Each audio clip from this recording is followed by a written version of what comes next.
uh, English sounds. We looked at consonants. We looked at vowels. So what did you pick from that lesson? What did you pick from last week's lesson as a take home?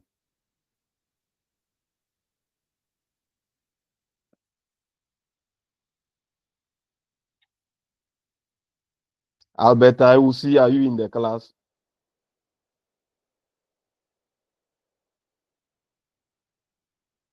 Yes, please. I'm in the class. So what did you learn from last week's lecture?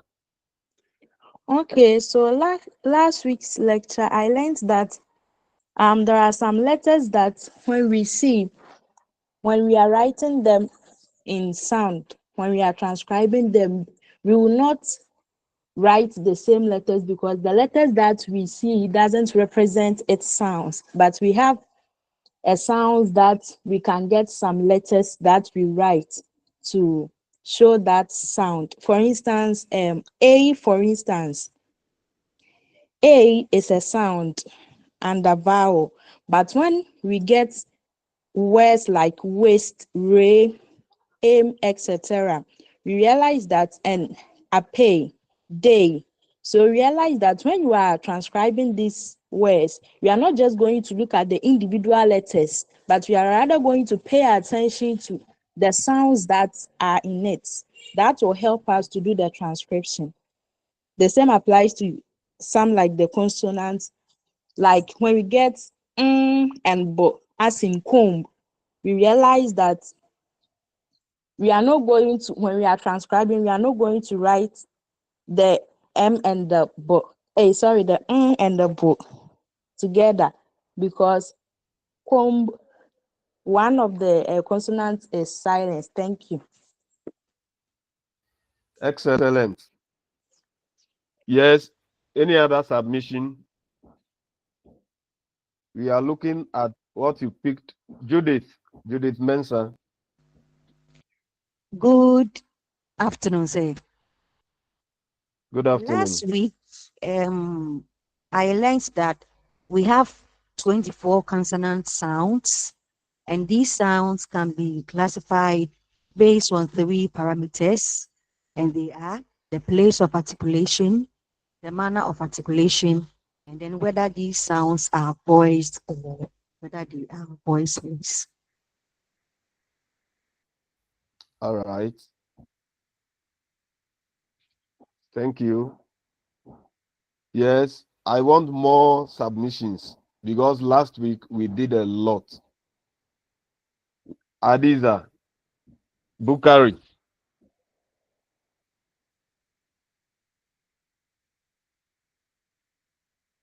Adiza, Bukari.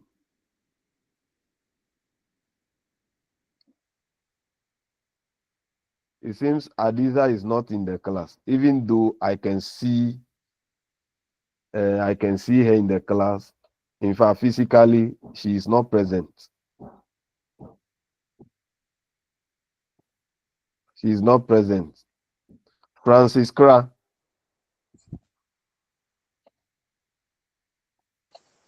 Okay, sir. I Good afternoon. Good What afternoon. I also learned was that what I also learned was that when you're about to make any speech sound, as our earlier person said, depending upon the whether it is voiced or voiceless, whether it is the place and the manner. For example, there are some. We also talk about the tongue and the active and the passive articulators. There are sometimes it is the active articulator who rather move, and the passive is the one that does not move. So that is what I also learned. Then we saw that we have alveolar ridge, we have the soft palate, and we have the bilabia and the rest. And for example, bo, that is when the upper lip and the lower lip meet together, we produce that sound bo.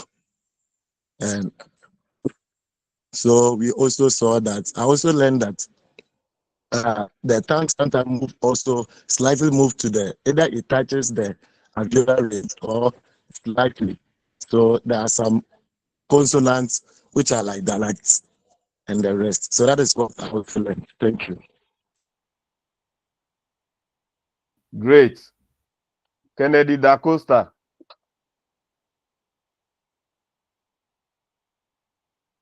Kennedy. Hello, sir. Yes, what did you Hello. learn from last week's lesson? Yes, I also learned that there are three types of vowels. We have the front vowels, we have the central vowels, and we have the back vowels. And they all have the way they are produced. So that's what I can remember that we learned last week. All right. Let's continue with today's lesson. Today we want to look at um, something else. It is more or less a continuation of what we did last week. Yes, more or less a continuation of what we did last week. And today, these are the issues we'll be looking at. We'll look at phonemes. When we talk about phonemes, we'll be making references to both consonants and vowels, as we saw in last week's lecture. Phonemes in English will be making references to the consonants and the vowels in English because all of them together constitute the phonemes in English. So we'll look at what phonemes are and we will explain them. We'll proceed by looking at secondary articulation. Secondary articulation, as the name suggests, they are not the main articulations or they are not major articulations, but rather additional gestures that actually are added to the main articulations. We will look at them. We'll proceed by looking at allophones. And you know, phonemes can take different forms, and those forms together constitute the allophones of that phoneme. We'll look at how this happens. Then we will proceed to look at contrastive distribution and complementary distribution. So for contrastive distribution, it applies to phonemes, while complementary distribution applies to allophones. We'll look at we'll look at the difference between these two kinds of distribution as far as phonemes and allophones are concerned. Then we will end the meeting today with some phonological processes. And at that, we will look at assimilation, coalescence, we'll look at intrusion, that's epenthesis, deletion, etc. So these are the issues we'll be looking at today. Now, without wasting time, let's look at phonemes. What are phonemes? When we say phonemes, what do you think they are? What are phonemes? Or what is a phoneme? When we say phoneme, what does it mean? Sir, there will be Is that uh, Ernestine? yes, please. I think there will be indispensable or smallest unit of sounds, which we put together to realize a word. All right. Any other submission? Any other submission? Yes, Mercy. Please, I also think it is the smallest unit of sound that can change meaning. or that distinguishes one word from another. Thank you. Good. Yes. Is that Elsie? Alberta Yes, Elsie? please. Yes, yes. Okay.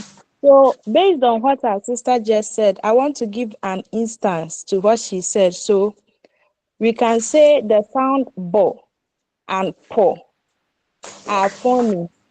Example, we can have the word bat, B-A-T. Then we can have pat, P-A-T. So here the phoneme brings distinction in meaning. So we can see that the bat and the pat, they are all having 80, but the phoneme that is bringing difference or distinction in meaning is the po and the bo, which in this case are the phoneme. Thank you. Great. All right. So as Oh, okay, rightly, sir. who is that? Please, If it's an if you want to talk, please raise your hand. You cannot just interrupt when I'm about presenting. Oh, Just sorry. raise your hand. Let me call you to talk. Sorry. All right. You can talk. Thank you. Yes, please. I'm just building on what our sister said, that the phoneme, I understand it as, like what I said, the smallest indivisible. Like you cannot divide the sound unit when it is at the point of phoneme. So, for example, my name Ernestine, the air comes in, then you use the colon, which is a long vowel, then you bring a, s, t, e, n. So each of them will be a phoneme. Each of those sounds will be a phoneme. Yes. Yes, All right. that's how I understand it. Yes. So, as rightly said,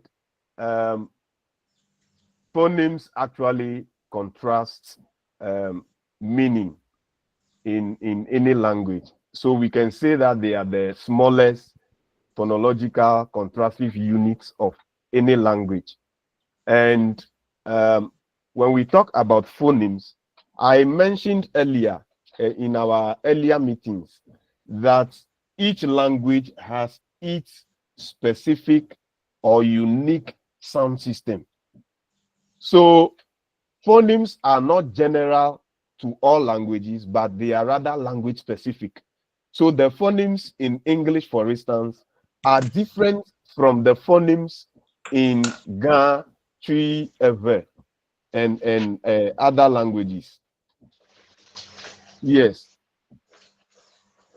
Ernestine, mute your microphone.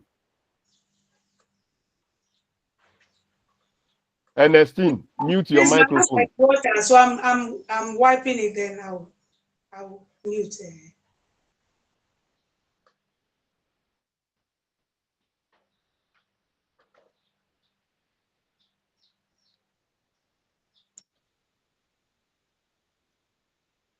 Okay.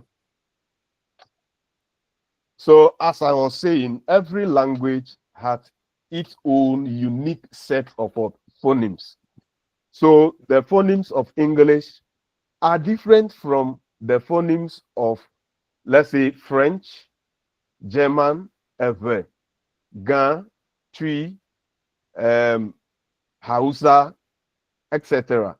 So each of these languages has its own unique sets of phonemes. So phonemes actually differ from one language to the other. So a phoneme in a particular language may not be a phoneme in another language. And all languages have a set of phonemes. And usually we use slashes in presenting phonemes. And when we are describing phonemes, we use slashes. And each time we use slashes in describing or presenting phonemes, we are engaged in what we call broad transcription. Broad transcription. And we can also use square brackets. We can use square brackets when we want to give details of the phonetic features that accompany a set of phonemes once they are pronounced. Now, once we use square brackets, it means that we are giving detailed phonetic features of the phonemes. As a result, we are engaged in what we call narrow transcription. So when you are doing broad transcription, what is also called phonemic transcription, then you must use slashes. But when you are engaged in narrow transcription, which is also called phonetic transcription, then you must use what? Slashes, which means that you will also give account of all the phonetic features in terms of even secondary articulation gestures that are imposed on the various phonemes as they are pronounced in what? Rapid speech. Now, using a phonemic transcription or based on phonemic transcription, we can say that we have about we have 20 plus 5 vowels in English as well as 24 consonants. If we want to base it on phonemic description of the phonemes, then we have 20 plus what? 5 vowels. I explained why we have 20 plus 5 last week. We have 12 pure vowels.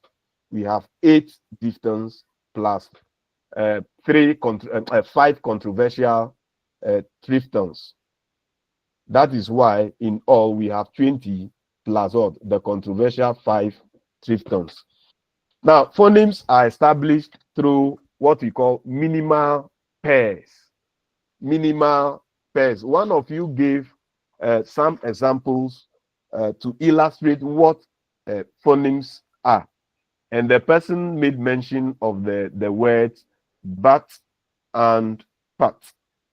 And she explained that those two words are different from one another at the position of the initial consonant, where we have the voiced bilabial plosive b, as in but, and then where we have the voiceless one as in pat. So those two words differ from each other at those positions. So when we usually use minimal pairs to establish phonemes in various languages, and English is not an exception. So when we talk about minimal pairs, we are looking at a pair of words which differ from each other in the same environment. So for us to indicate that, yes, these are phonemes in language A or in language B, then they must differ from each other in the same environment. Now, a pair of words that have different meanings and we differ in only one phoneme constitute what we call minimal pairs. A pair of words which have different meanings and differ only in one phoneme, they constitute what we call minimal pairs. So, however, we can have more than 2 words. Once we have more than 2 words, we differ in just one phoneme. We are entering into what is called minimal sets.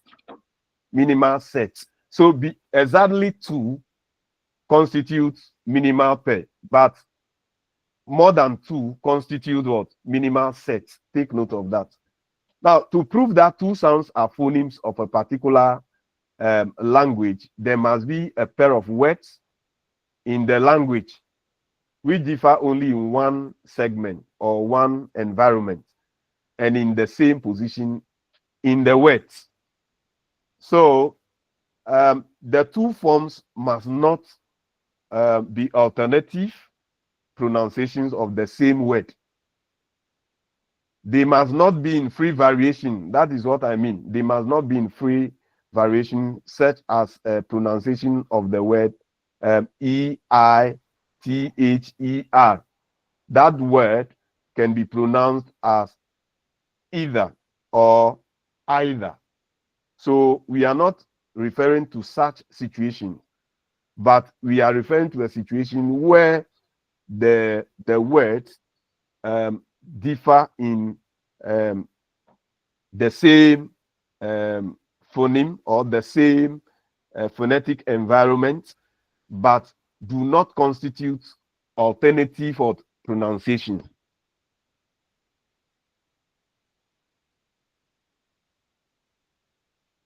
Now, these are some examples of phonemes in English, or what we call a minimal pair. We have fussy and fuzzy. So as you can see, the second syllable in each word has different phonemes.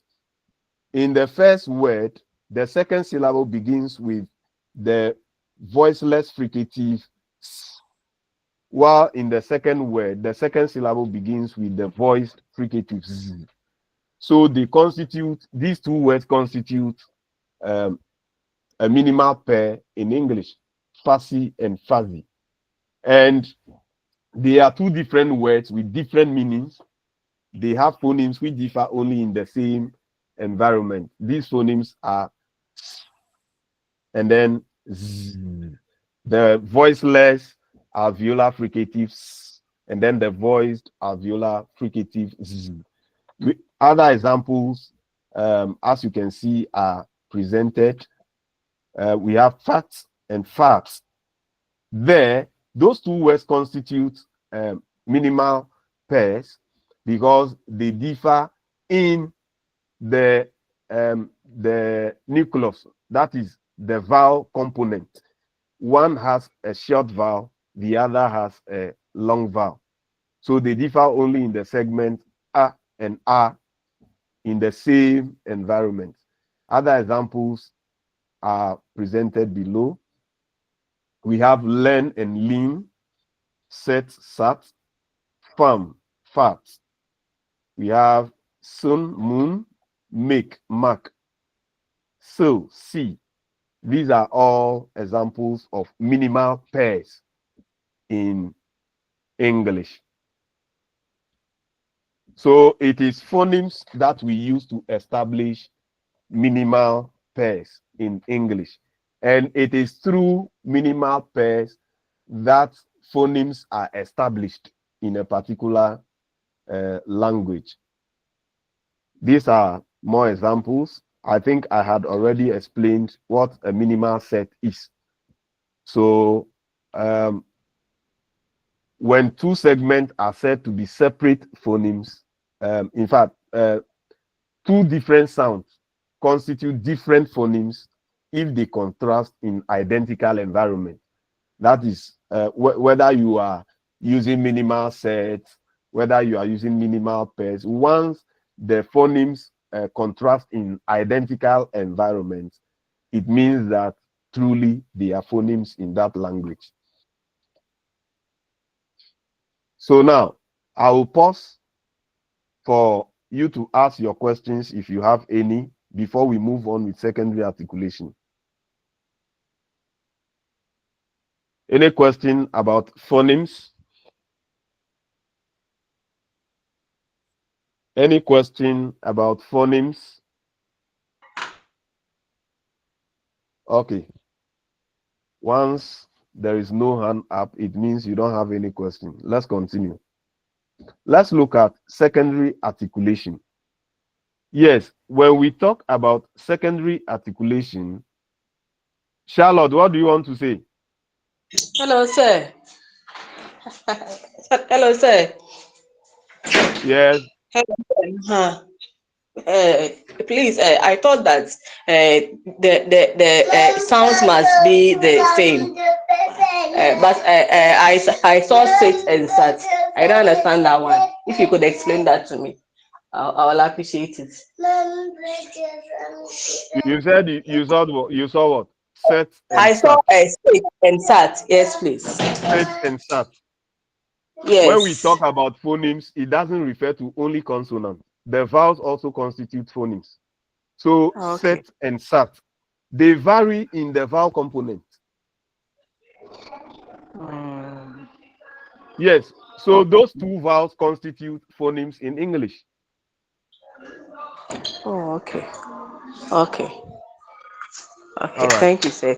you're welcome.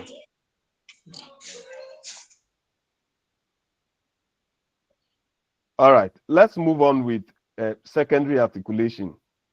Yes, as I said earlier, secondary articulation has to do with some kind of addition of another articulatory gesture to the production of a speech sound, which actually is the main articulation. And it is a gesture with a lesser degree of closure, and it occurs at the same time as another occurs, which is actually the main articulatory gesture.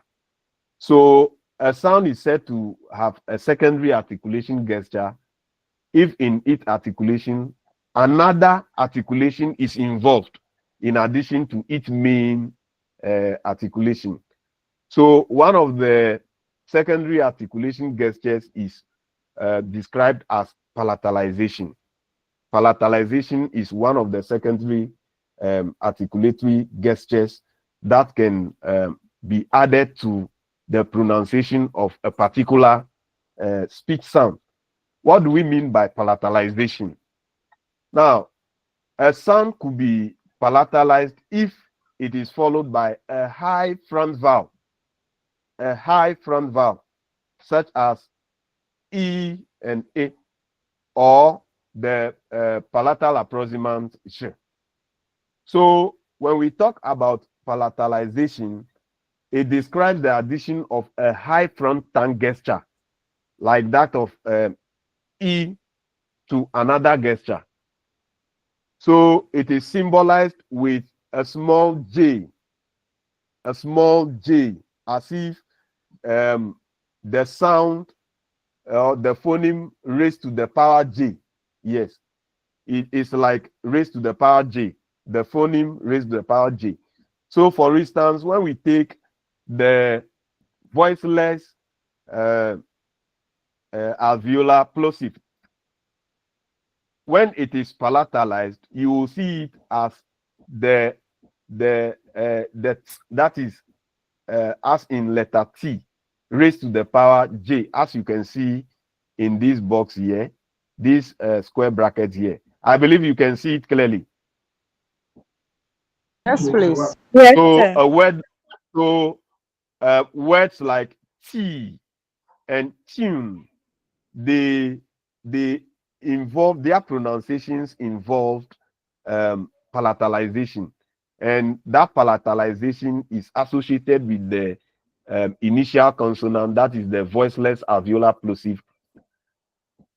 Yes, the pronunciation of that sound in a word like T and then tune involve palatalization, which is the additional articulatory gesture imposed on the pronunciation of that sound. Then we can also talk about the fact that it is not only the alveolar plosive, the voiceless alveolar plosive, that can be palatalized.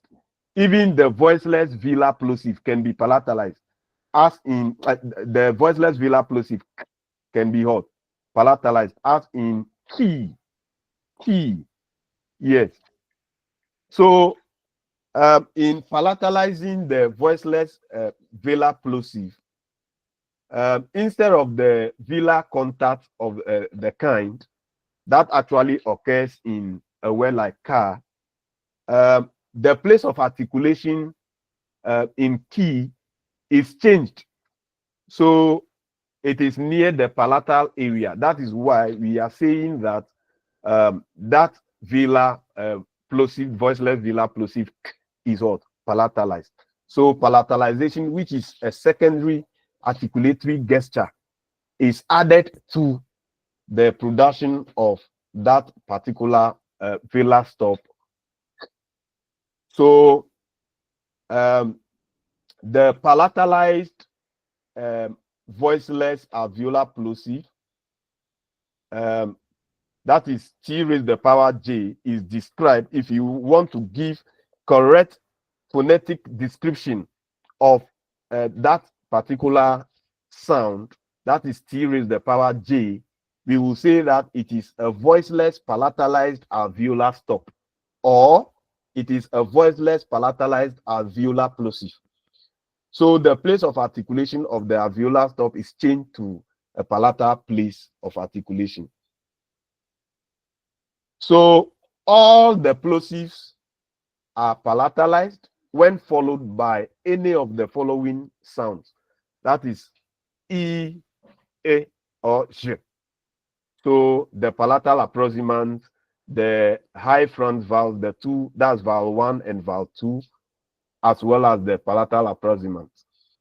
So these are some examples of palatalized sounds. P, as you can see in the transcription here, the P is followed by the symbol which indicates palatalization before the other phonemes come in. Then pin, also the sound, the initial sound is followed by a palatalized symbol, a symbol indicating palatalization. Same applies to the sound in min. It is palatalized. Meat is also palatalized. The is palatalized. Then we have which we already saw earlier. Then we have all these sounds are palatalized. Now, apart from palatalization, the sound in T is also aspirated. There is another secondary articulatory gesture which is known as aspiration. We shall look at that as the lesson progresses. So other examples of palatalization, I have picked some categories of words, and I think when you get your slides, take your time and go through them. Yes, these are all examples of palatalization. Now, so before I move on with velarization, if you have any question on palatalization, you can ask. Any question on palatalization, you can ask.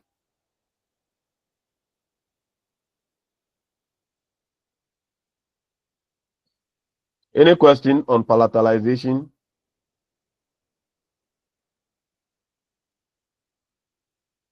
Okay, let's look at velarization. Yes, when we talk about velarization, it is the raising of the back of the tongue towards the velum or the soft palate during the articulation of a non-velar sound. So usually the sound which is not a velar sound, in articulating that, the back of the tongue is raised towards the soft palate, or what is also known as the velum. And velarization is symbolized by the diacritic, as you can see here, or by a dash across the letter L, or the sound L, as you can see here. And once that diacritics is made across the sound L, that is the lateral, the voice lateral approximant L, we describe it as the dark L. That is what is described in English as well, the dark L. So once the L is velarized, whenever there is a secondary articulatory gesture, which is known as velarization, whenever it is added to the pronunciation of the voiced lateral approximant L, then that L is described as dark L. And this happens when L is preceded or followed by a consonant, as in the words help. You realize that the L is followed by the consonant help, also is followed by another consonant. L is followed by another consonant. Fill. How do you call it? Fill. Here, it is not followed by another consonant, yet it is a dark L because it is not clear. The L sound is not clear, as we can see in a word like lane. Lane, in pronouncing that word, you realize that the L is very clear. But in a word like feel, the L sound is not very clear. We have foul as well. So L is called voiced velarized alveolar lateral approximant. If we want to give the right phonetic description of the dark L, we will say it is voiced velarized alveolar lateral approximant. The next secondary articulation or articulatory gesture is known as labialization. Labialization, as the name suggests, it involves the lips. Yes. So labialization simply has to do with adding lip rounding to another articulatory gesture, just like we saw in the cases of palatalization and velarization. Labialization is also a secondary articulatory gesture, and it goes with what? Lip rounding. It occurs when a consonant is followed by what? Any of the following rounded vowels. U, O, and O, as well as the diphthong oi. So words like to, tall, score, small, put, soil, they all involve labialization. They all involve labialization, and labialization is indicated with the symbol W. So you will see the sound or the phoneme raised to the power W. That is what will indicate that that particular phoneme involves of labialization in terms of pronunciation. So because it involves lip rounding, as in two, so you realize that the phoneme, the initial consonant is labialized. So you will see the labialized symbol just after it before the other phoneme. Then we have zoo, call, tall, school. So you realize that in pronouncing all these words, there is some kind of lip rounding that accompanies the pronunciation. So we can describe, for instance, the labialized voiceless alveolar stop as labialized voiceless alveolar plosive, or labialized voiceless alveolar stop. That is if you want to give a phonetic description of the T raised to the power W. All right. So these are other examples of labialization. As you can see here, we have the phoneme port, as in mon, as in toy, as in norm, as in court. These are all good. Do, ball. All these words involve labialization. Then the next secondary articulatory gesture that we'll talk about has to do with nasalization. Is what is known as what? Nasalization. When we talk about nasalization, it has to do with a situation where the airstream is allowed to flow simultaneously at the same time through both the nasal cavity and the oral cavity. That is through the nose and the mouth. Don't forget, I told you earlier that in articulation of some sounds, the velum can be positioned in such a way that there will be space through the nasal cavity, as well as another space through the oral cavity for the lung air to flow through at the same time. When that happens, that is what we will have what we call nasalized sounds. We will have what is called what? Nasalized sounds. But when the velum is lowered to block the oral cavity, we will have nasal sounds. And we have only 3 nasal sounds in English. And Those are the only nasal sounds that we have in English. But other sounds can be what? Nasalized, especially the vowel. So nasalization means nasalizing an oral sound when it is followed by what? A nasal sound. So it is the presence of the nasal sounds that actually leads to nasalization. So nasalization is indicated by the diacritic, as you can see here, over a vowel, as in this particular So English has no nasal vowels, but vowels in the environment of nasal consonants such as become nasalized, as in pen. As you can see here, the vowel component has a nasalized diacritic over it. Then we have mon. The same thing applies to the o. It has been nasalized to become o. Okay. So as you can see here, the velum remains neutral to allow, so in the production of a word like pen, the vowel is nasalized, and at that point, the position of the velum is neutral. It's neutral such that it doesn't completely block the nasal cavity. At the same time, it doesn't completely block the oral cavity. It remains neutral such that air can flow through both cavities. So that is what is happening here. Then we have another example here. Mon is the same thing that is happening.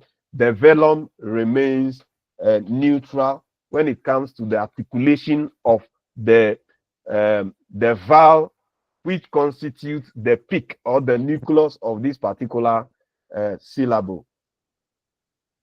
Then we also have, in fact, nasalization doesn't occur in syllables in isolation or in words in isolation, but it can also occur when we are engaged in what? Rapid speech. Now, an expression like be home by 9. In that expression, you will realize that the second word, home, the vowel component involves what? Nasalization, because it is followed by a nasal consonant.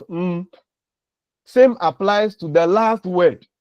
Even though all the words are produced in a rapid speech or in a natural speech, the last word, which is 9, the vowel component is nasalized because it is followed by a nasal consonant. So whether we are producing or we are pronouncing the words in isolation or we are pronouncing them in rapid speech, nasalization can still take place. Nasalization can still take place. All right.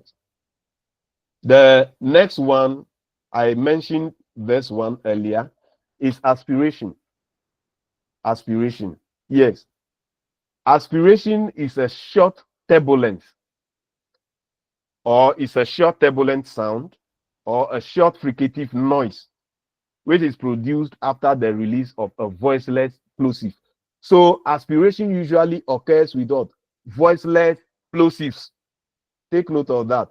Aspiration as a secondary articulation, articulatory gesture occurs usually with voiceless plosives or voiceless stops. And any of the voiceless plosives in English, such as and these are the voiceless plosives that we have in English. Each of them is aspirated when it is initial in a stressed syllable, when it is the initial consonant in a stressed syllable. In other words, when it is the onset in a stressed syllable. Examples include put. So aspiration usually is represented by the sign H, and that sign usually you will have the main articulation that is represented by a phoneme, and that phoneme will be raised to the power H, as you can see in the transcriptions here. We have put, stop, cut. All these words, the initial consonant sounds, which are all voiceless plosives. The first one is a bilabial plosive. It's a voiceless bilabial plosive. Then the second one is a voiceless alveolar plosive. The third one, we have voiceless velar plosive, which is so the T raised to the power H, therefore, is described as what? Aspirated voiceless alveolar plosive. Aspirated voiceless alveolar plosive. On this note, how will you describe, what phonetic description will you give to K raised to the power H? K raised to the power H. What phonetic description will you give to that?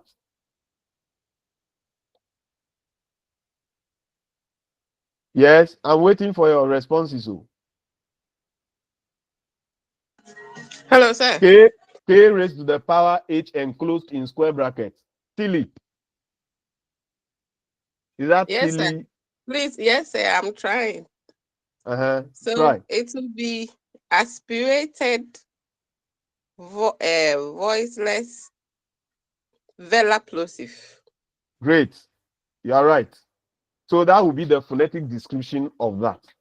So you can apply that to any of the voiceless plosives in English when you are giving any of these voiceless plosives enclosed in square brackets raised to the power any of the secondary articulation gestures, whether we are talking about palatalization, velarization, aspiration, then you must describe it in relation to that particular secondary articulation gesture, in addition to the normal three-term descriptions that we have in terms of place, manner, and voicing.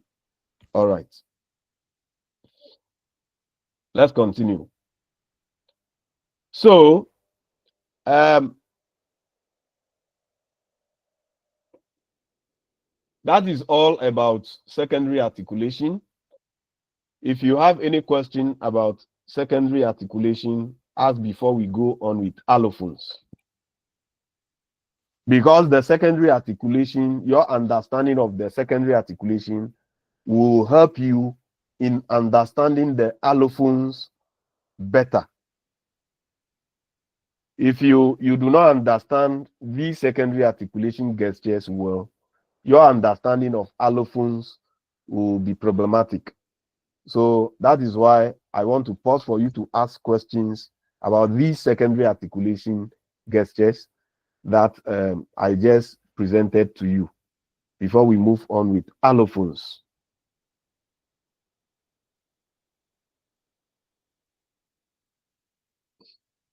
Does it mean you understood everything so we can move on? Once there is silence, I will continue. Yes, let's look at allophones. What are allophones in the first place? Or what is an allophone? What is an allophone? Or what are allophones? People don't want to talk. Oh. People don't want to talk, but I will mention names right now.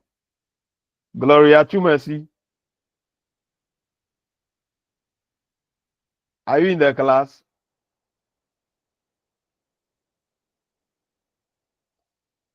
When it comes to this one, people will never talk. Macklin. Macklin.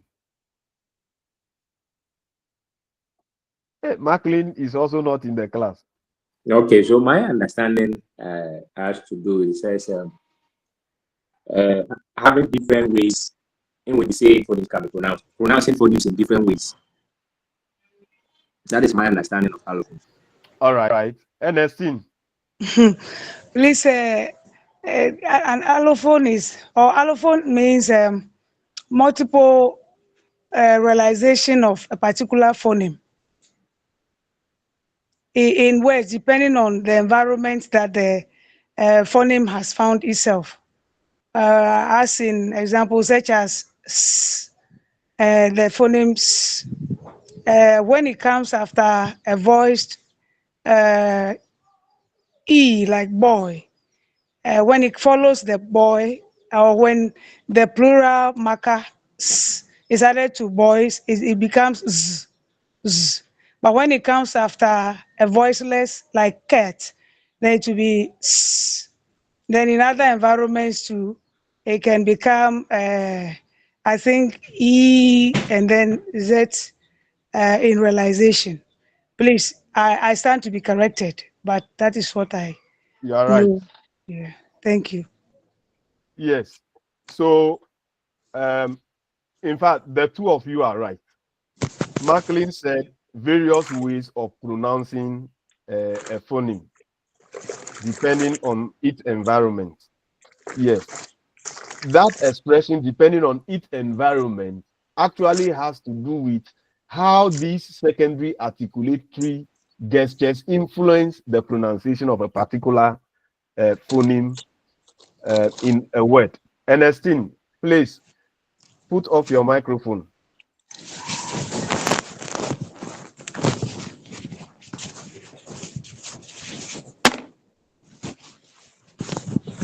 See my pocket, please, I'm coming.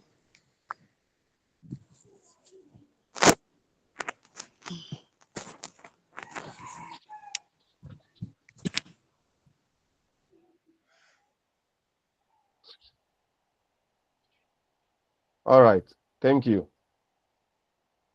Yes, so allophones are different realizations of a single phoneme. That is different ways in which the same phoneme can be pronounced, as rightly said by Macklin. Now, one single phoneme can be realized differently in different environments.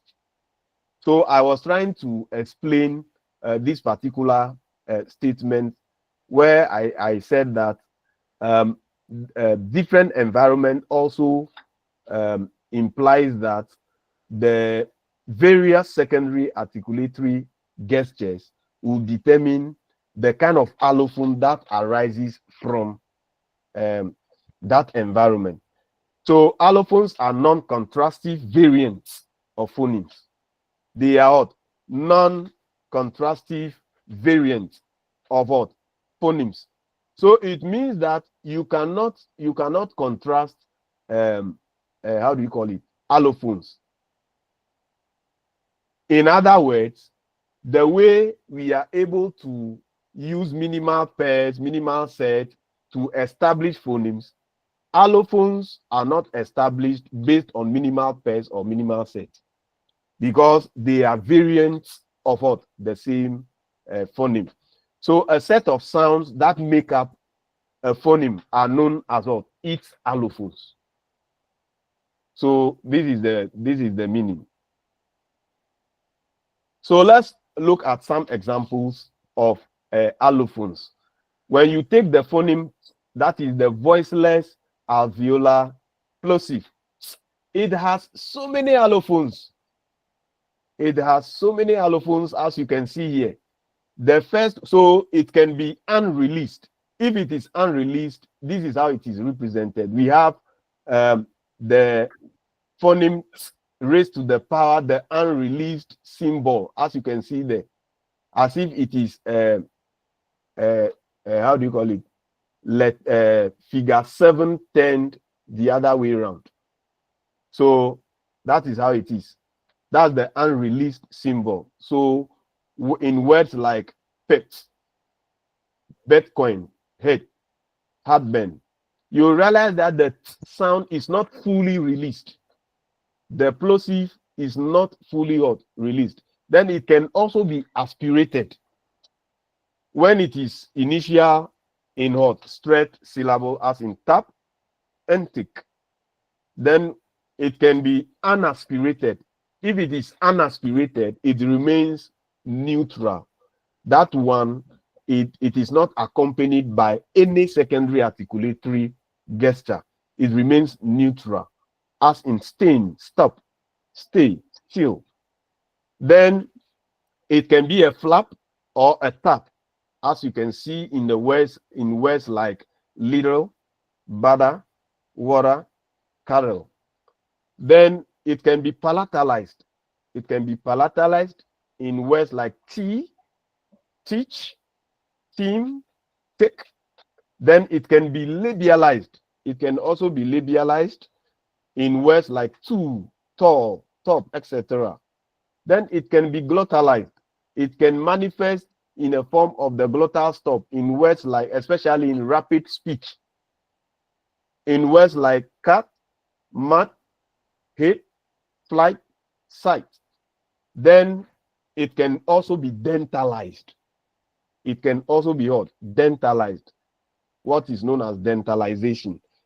Here, this is the dental symbol. It's like a kitchen stool beneath the phoneme.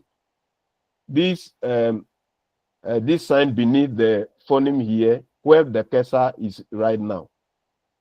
That small symbol below the phoneme is a dentalized symbol. So before the voiceless dental fricative, as in it. All right. Another phoneme that whose allophones we want to use. In fact, we are not going to look at all the allophones of all the phonemes. I will only give you a few examples. Then when you go home, you go and look for the rest yourself when you engage in your private studies. All right. So another one is the voiceless velar plosive. It can also be unreleased. It can be aspirated. It can also be unaspirated, as in remaining neutral. It can be palatalized. It can be labialized. It can be glottalized. Glottalization. Yes. So you realize that similar phonemes that we saw in the case of the voiceless alveolar stop, some of them also resurfaced here, but they are unique to the voiceless velar plosive. So we have the unreleased, we have the aspirated, we have the unaspirated, we have the palatalized, we have the labialized, and then we have the glottalized. Yes, as you can see with examples of words against them. Then another example include the allophones of the voiceless bilabial plosive. It can also be unreleased, as you can see here. It can be aspirated. It can be, sorry, this shouldn't be here. Yes, it can be unaspirated, that is being neutral. It can be palatalized. It can be labialized. It can be glottalized. So you realize that all the voiceless plosives that I just presented to you have similar kinds of allophones. However, each of the set of allophones is unique to a particular plosive. Then we can also talk about the allophones of the phoneme that is the voiced alveolar nasal. So the phoneme in the prefix un could have different allophonic variations. As you can see here, we have unarmed, unstable, and done is neutral. Then we have unfavorable, infant is labiodentalized. Then it can also be dentalized in words like unthinkable, tense, etc., because of the influence of the voiceless dental fricative. Then it can also be labialized in words like unpleasant, new, noon.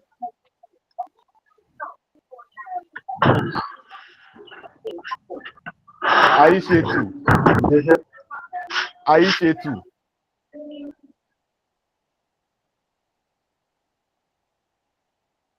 All right. Now, one thing you need to take note of is that any consonant followed by a rounded vowel or a labialized sound is labialized. And if it is followed by a palatal, it will be palatalized, etc., in that order. So take note of that.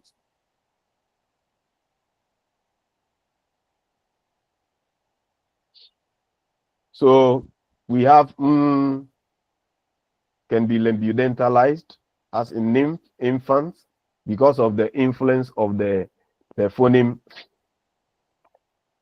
We have word like fact, emphasis. Then it can also be labialized as in moon, mon, more, etc. O can be velarized when after a vowel. So as in hill, hall, meal, peel. Then it can also be velarized after a consonant. Cattle, mostly, apple.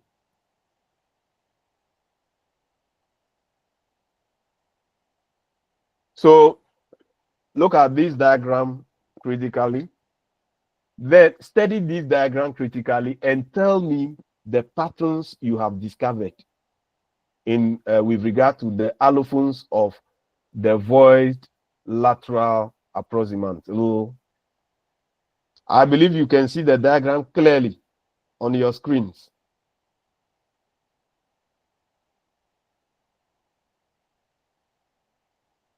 Ernestine, do you want to talk? You have raised your hand. Ernestine Sunu.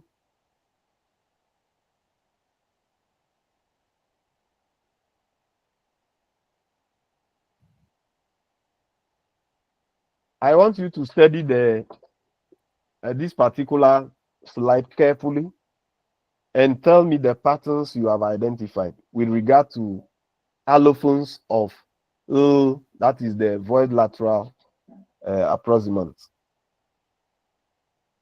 the alveolar lateral approximant. Yes.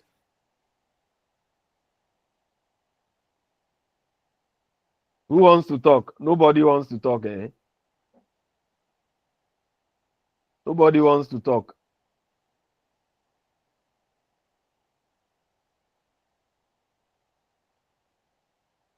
After 3 minutes, I will start mentioning names. After 3 minutes, I will start mentioning names. So study this particular the information here. Study it carefully. Then you tell me the patterns you have or the allophones you have identified with the voiced alveolar lateral approximant.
Yes. The 3 minutes is up.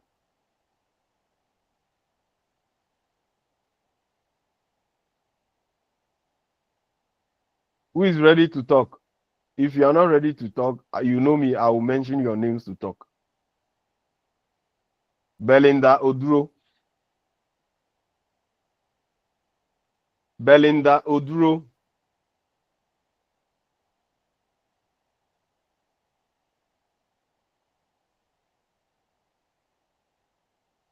Yes, Let's sir. hear from you. I realized that with the first pattern, the all of it ends the sound with the allophone. The words like foul, it ends in ts.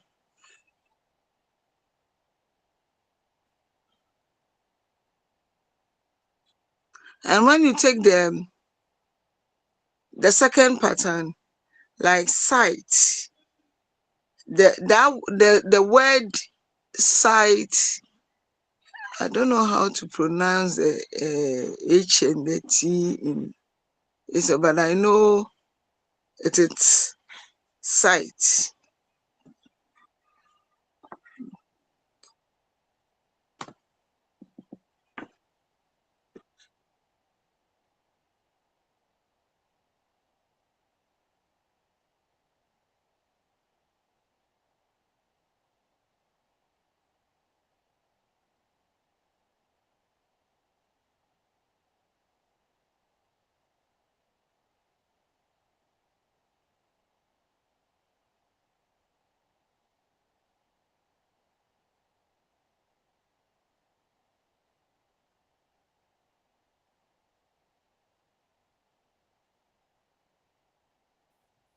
Mabel Kusi.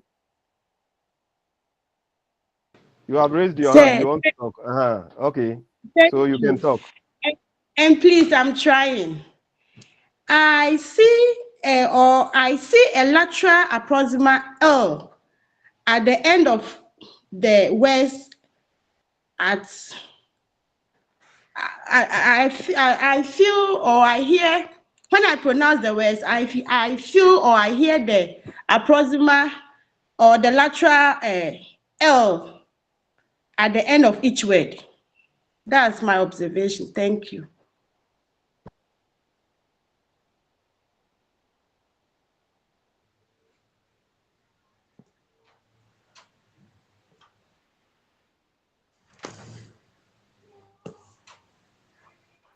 Ernestine. Hello, sir.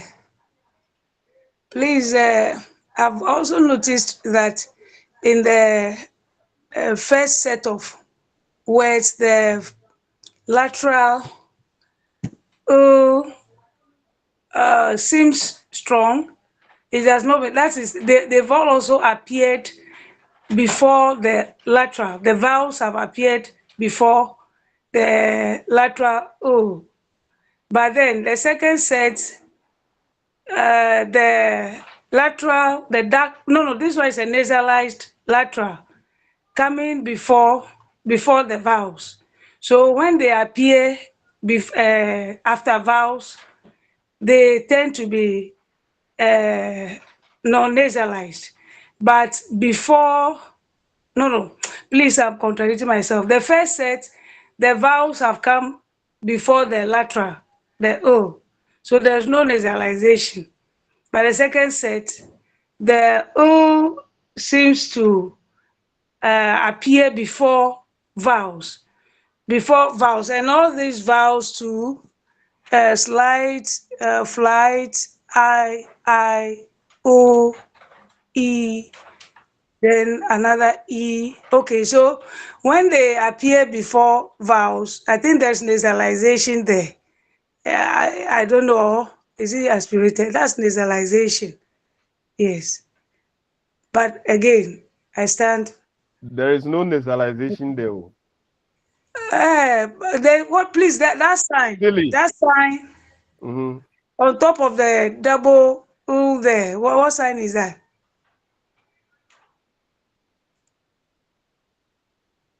You said which line? I'm not seeing the symbols clearly.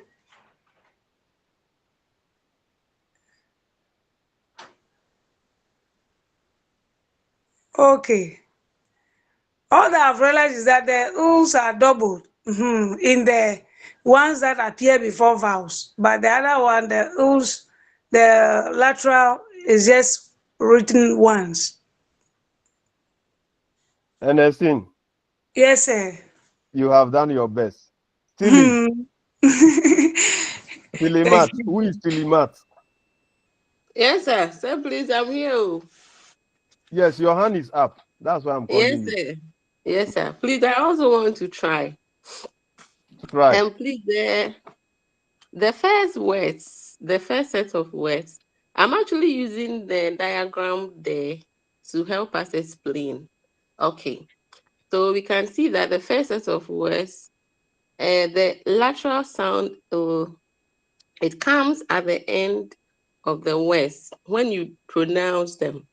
So, for example, file, full, all.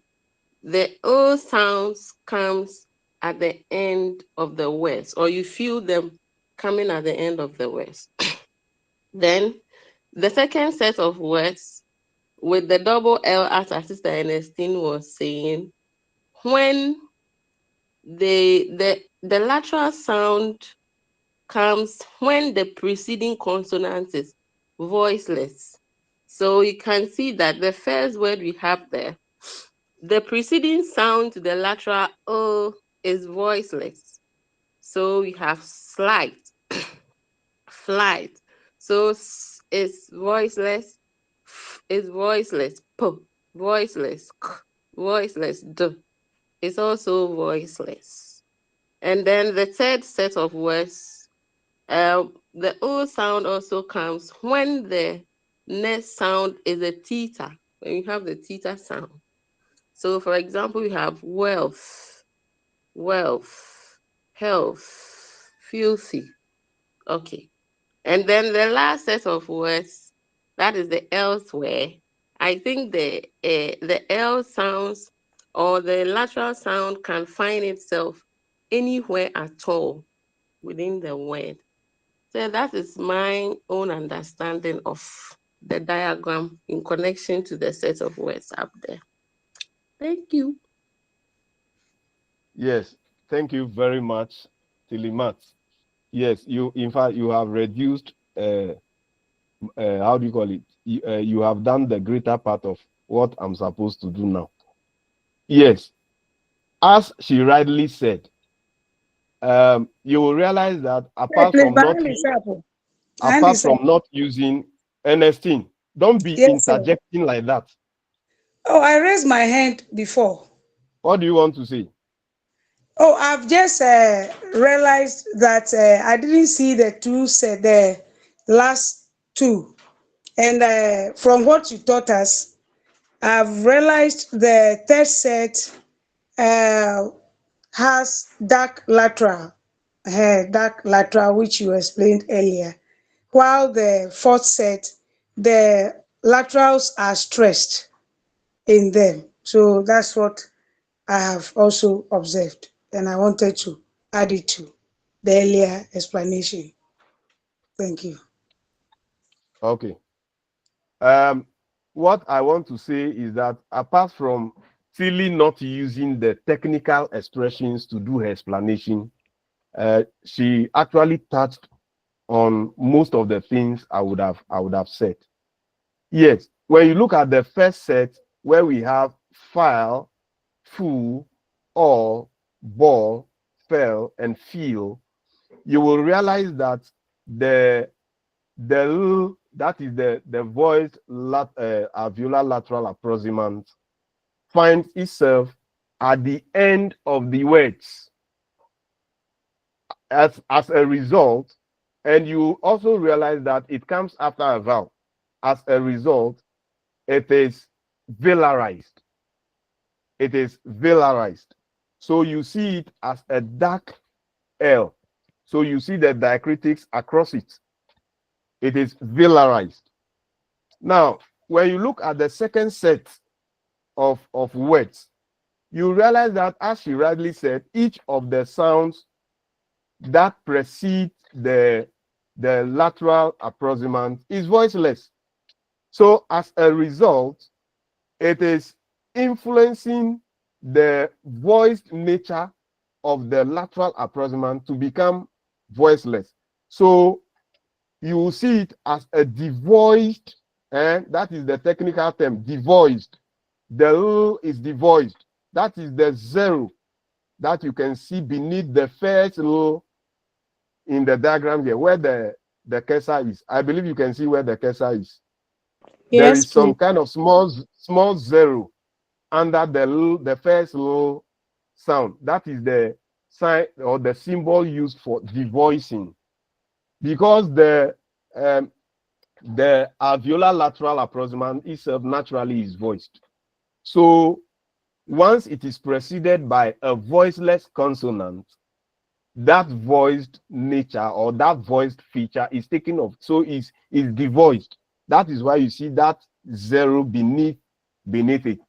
Then when you come to the third set of words, which start with wealth, health, filthy, and the rest, you realize that the lateral approximant, that is the alveolar lateral approximant, is actually followed by the voiceless dental fricative. Still, that sound is not a theta sign. It's described as the voiceless dental fricative. So when the voiceless dental fricative follows the voiced alveolar lateral approximant, you will see it as how do you call it? You see that dentalized symbol beneath it. It's like the kitchen stool beneath the sound. And at the same time, the same sound is also velarized. So you see the diacritics across the whole sound. At the same time, you see the dentalized symbol beneath it. That is below it, as you can see here. Then the voiced alveolar lateral approximant, when it occurs in any other environment apart from these three, apart from the first three, it remains neutral. That is why there is no diacritics around it or below it or beside it or across it. It remains neutral or natural as it is. So elsewhere, apart from these three established environment where the L will result in different allophones, such as the velarized L or the dark L or the devoiced L or the velarized dentalized L. If it occurs elsewhere, it remains neutral. So that is the explanation to this particular slide. All right. Macklin. Yes, sir. Sir, please, is it because of the devoiced nature of the that is why we are saying that discipline the precede the voiceless consonant, because I can see okay okay, I got it. All right. So if you are looking at the words, you must break them into syllables. That is the only way you can, you don't pick the whole word, the whole word, and then try to analyze it. You must break them into syllables. Then, after identifying both the consonant sounds and the vowels in each syllable, that will give you a clearer picture as to whether the L sound should be devoiced, should be dentalized, or it should be velarized. Then anything apart from this, it remains neutral. All right.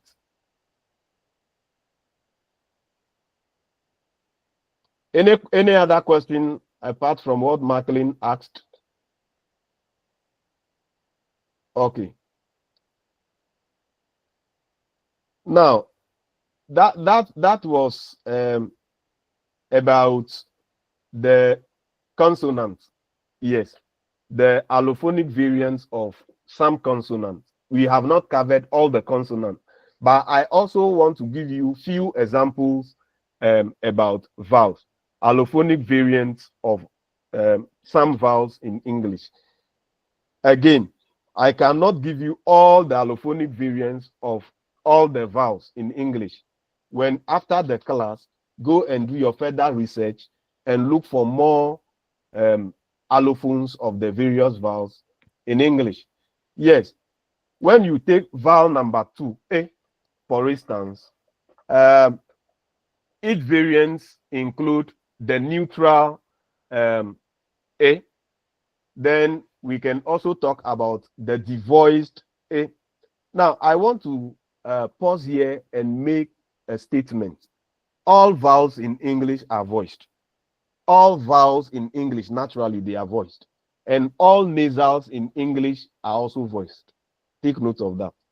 So, the vowel A, even though naturally it is voiced, it can be devoiced. So that is where you see the zero beneath it, and it can be nasalized as well. So if we want to look at it examples, we can talk about the vowel A in bill being realized as a devoiced form in pet. The vowel A is devoiced in a word like pet. Then it is nasalized in a word like sen. Then vowel number 3 also follows the same pattern. It can be hot, it can be neutral, it can be devoiced, it can be nasalized. In fact, all the vowels follow this kind of pattern. So we have the neutral form, we have the devoiced form, we have the nasalized form. So that is what you will see with regard to all the vowels in English. So we have vowel number 3. It can be devoiced, it can remain neutral, it can be hot, nasalized, as you can see in these words. Vowel number 4 also follows the same pattern. It can remain neutral, it can be realized as a devoiced as in cut. Then it can also be nasalized as in fun. Then as in log can be realized as a devoiced in cut. Then it can also be realized as a nasalized as in thumb. Vowel number 9. Vowel number 9 also follows the same pattern. So as you can see, all the examples I'm giving you, they follow the same pattern. If the vowel does not remain, so the vowel can either be devoiced or it can be nasalized, and elsewhere it remains neutral. So that is the pattern that should guide you in looking at the allophones of the other vowels that you will want to look at. Same applies to vowel number 10 as well as vowel number 12. So now let's talk about complementary distribution as against contrastive distribution. Yes, sounds are said to be in what? A complementary distribution if the two sounds cannot occur in the same environment. Once they cannot occur in the same environment, it means that they are in complementary distribution. In other words, it means that they are just allophones of the same phoneme. As a result, they cannot occur in the same environment. For instance, the how do you call it? The neutral L that we saw cannot occur in the same environment that the devoiced L occurs. No. The two of them cannot occur in the same environment. The aspirated or aspirated cannot occur in the same environment as the neutral. The labialized cannot occur in the same environment that the palatalized can occur. No. So when that happens, we will say that all allophones are in what? Complementary distribution. In other words, they are variants of the same phoneme. But when we talk about phonemes, they are in what we call contrastive distribution. They are in contrastive distribution because they can occur in the same environment and bring about differences in pronunciation and meaning. So while phonemes are usually in contrastive distribution, allophones of the same phoneme are always in what? Complementary distribution, which means that they do not occur in the same environment. So the example, as you can see here, the aspirated and the labialized cannot occur in the same environment. However, yes, even though we are saying that it is allophones that are always in complementary distribution and phonemes are always in contrastive distribution, there are some exceptions that you need to take note of. Yes, the fact that two sounds occur in complementary distribution doesn't mean that, or it doesn't guarantee that they are necessarily allophones of the same phoneme. Because in English, a sound like z and then are in complementary distribution in English, but they are not allophones of the same phoneme. Yes. Yes. Because in English, the sound can occur at syllable initial. Yes, it can constitute the onset of a syllable, but cannot occur in that environment.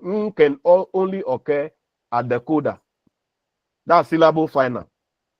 Yes, as in sing. Yes. So you will realize that where the sound occurs, cannot occur. But they are not necessarily allophones of the same phoneme. They are, each of them is a phoneme in English. Now, the sound that is the voiceless glottal fricative and the nasal velar stop, they are also not allophones in English, but they are in complementary distribution. So these are exceptions to the fact that when sounds are in complementary distribution, then they are allophones within the language. The rule does not apply to all the phonemes, but there are some exceptions that, as you can see on your screen. Okay, so that's all about allophones. That's all about allophones. Any question about allophones? Any question about allophones?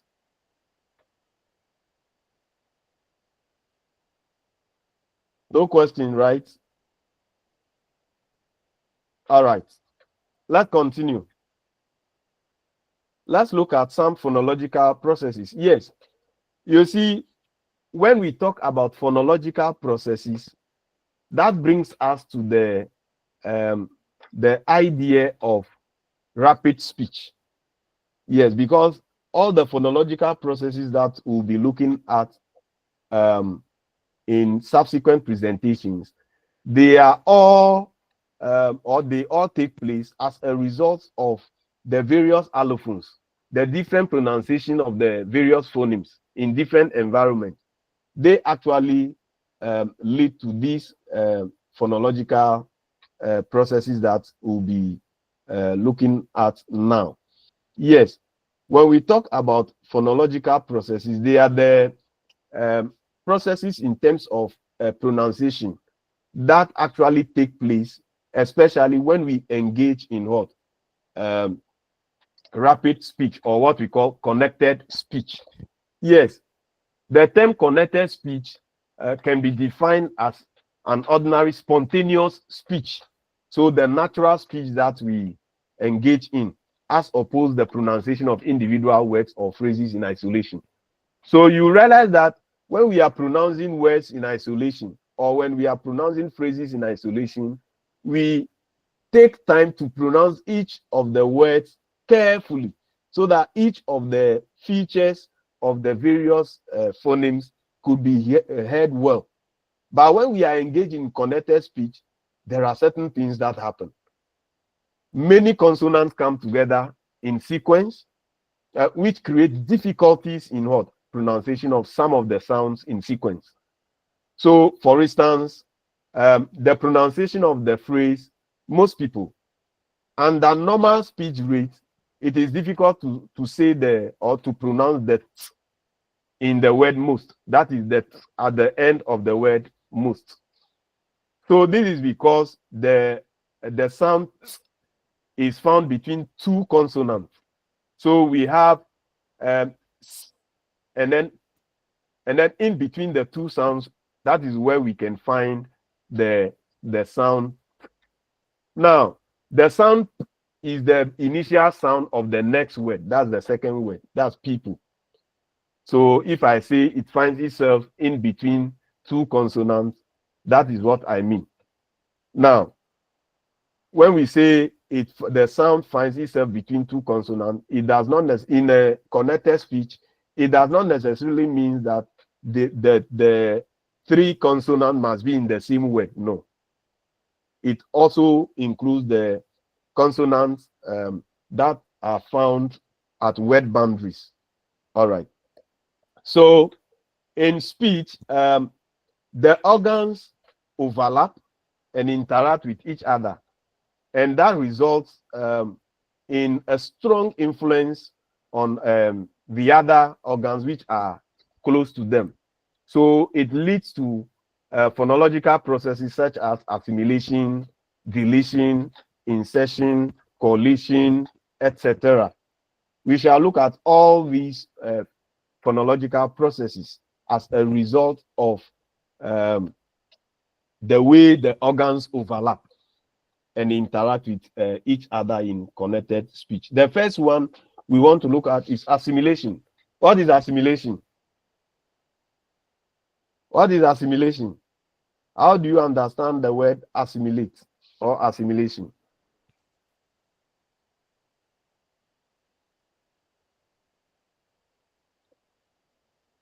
What is assimilation? Agnes Dakra, are you with us?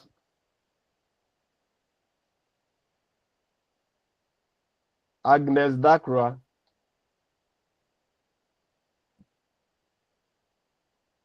Is she in the class at all? Or she just connected and then left the device? Okay. Nat Apia, you want to talk? Yes, sir. I want to make an intelligent guess.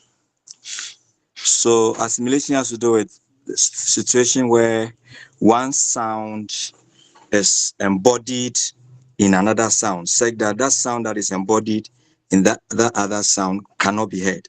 So it means that the sound, one sound is embodied in another sound. So you hear the sound of the one that is the outer one, but the one that is embodied in you don't hear that sound. Thank you. All right. Thank you very much. Thank you very much.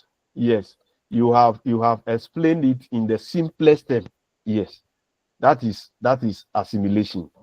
Now, when we talk about assimilation, it is a process where one sound becomes phonetically similar to an adjacent sound, a sound that is closer to it, a sound that either comes before it or follows it. Yes. So it has to do with one sound becoming phonetically similar to an adjacent sound in a word, or identical to a neighboring sound in connected speech, as I earlier indicated. For instance, if we want to articulate the phrase one beer in a connected speech, then that is the voiced alveolar nasal at the end of one will actually change to the bilabial nasal. Why? Because of the sound that follows it. The sound that follows it is a bilabial sound. So that sound has influence on the alveolar nasal. So in order to have the same phonetic similarity, with the sound that follows it, it changes from the alveolar sound and becomes the bilabial sound and nasal. So the corresponding bilabial sound, which is closer to it, is the bilabial nasal. So in a connected speech, one will become one. So we'll have one beer instead of one beer. You realize that I'm taking my time to pronounce each of the words clearly. So I have one beer. But in a connected speech, we'll have one beer. One beer. So an alveolar nasal becomes bilabial nasal. So that is assimilation of place. So in terms of place, the bilabial, the alveolar nasal becomes a bilabial nasal. A plosive may also become a fricative. That is assimilation of manner. Then a voiced consonant may also become a voiceless consonant. That is voicing assimilation. That is voicing assimilation. Now, even though these are the three major types of assimilation that we have, assimilation can occur in different directions. We have two main directions of assimilation, especially in English. In English, as in terms of direction, the assimilation can be regressive or it can be progressive. What do we mean by that? When we talk about regressive assimilation, we are talking about a situation where the following consonant influences the one that comes before it. That is the preceding one. So assimilation can be anticipatory or regressive, where a sound is influenced by a sound which follows it. For instance, news. In the word news, the how do you call it? The word news in isolation ends with a voiced dental fricative, a voiced how do you call it? Alveolar fricative. That is z. But once we have newspaper, because of the voiceless sound that comes after the z sound at the end of news, it changes from z, that is the voice, phoneme to what? A voiceless phoneme. So you will see newspaper instead of newspaper. Same thing applies to the sound, how do you call it? Goose. It is voiceless. The final sound at the end of it is voiceless, but in gooseberry, it changes to z. Same applies to the sound v at the end of 5. In 5 pence, because of the voiceless nature of the sound, it influences the v to change its voicing to become voiceless. So we have, instead of the voice alveolar fricative, we are having a voiceless alveolar fricative, which is instead of voiceless labiodental fricative, we are having instead of voiceless voiced labiodental fricative, we are having voiceless labiodental fricative in place of the voice labiodental fricative. Now, it can also, that is when the following sound influences the one that comes before it. But assimilation can also be progressive, where the preceding consonant sound actually influences the one that comes after it. So it is the opposite of the first one. So progressive assimilation actually occurs in the realization of the plural forming morpheme in English. So the plural morpheme pronounced in a word like cats, cats, it becomes in the word dogs because of the influence or the voiced nature of the sound g, which actually comes before the sound. So the changes to z. Other examples include bags, books. Here, also in a word like books, you realize that the sound that comes before the plural morpheme is voiceless. As a result, it maintains its natural form. So the plural morpheme maintains its natural state. Then the past tense morpheme to also that's that. In a way like laughed, because the consonant that comes before the past tense morpheme d, which is pronounced as d, which is voice, it changes its voice nature to a voiceless sound because of the sound that comes, the consonant sound that comes before it. That the sound that comes before it is voiceless, as you can see here. So instead of maintaining the voice nature of the past tense morpheme d, it changes to instead. That is, it changes to the corresponding voiceless, how do you call it, alveolar stop.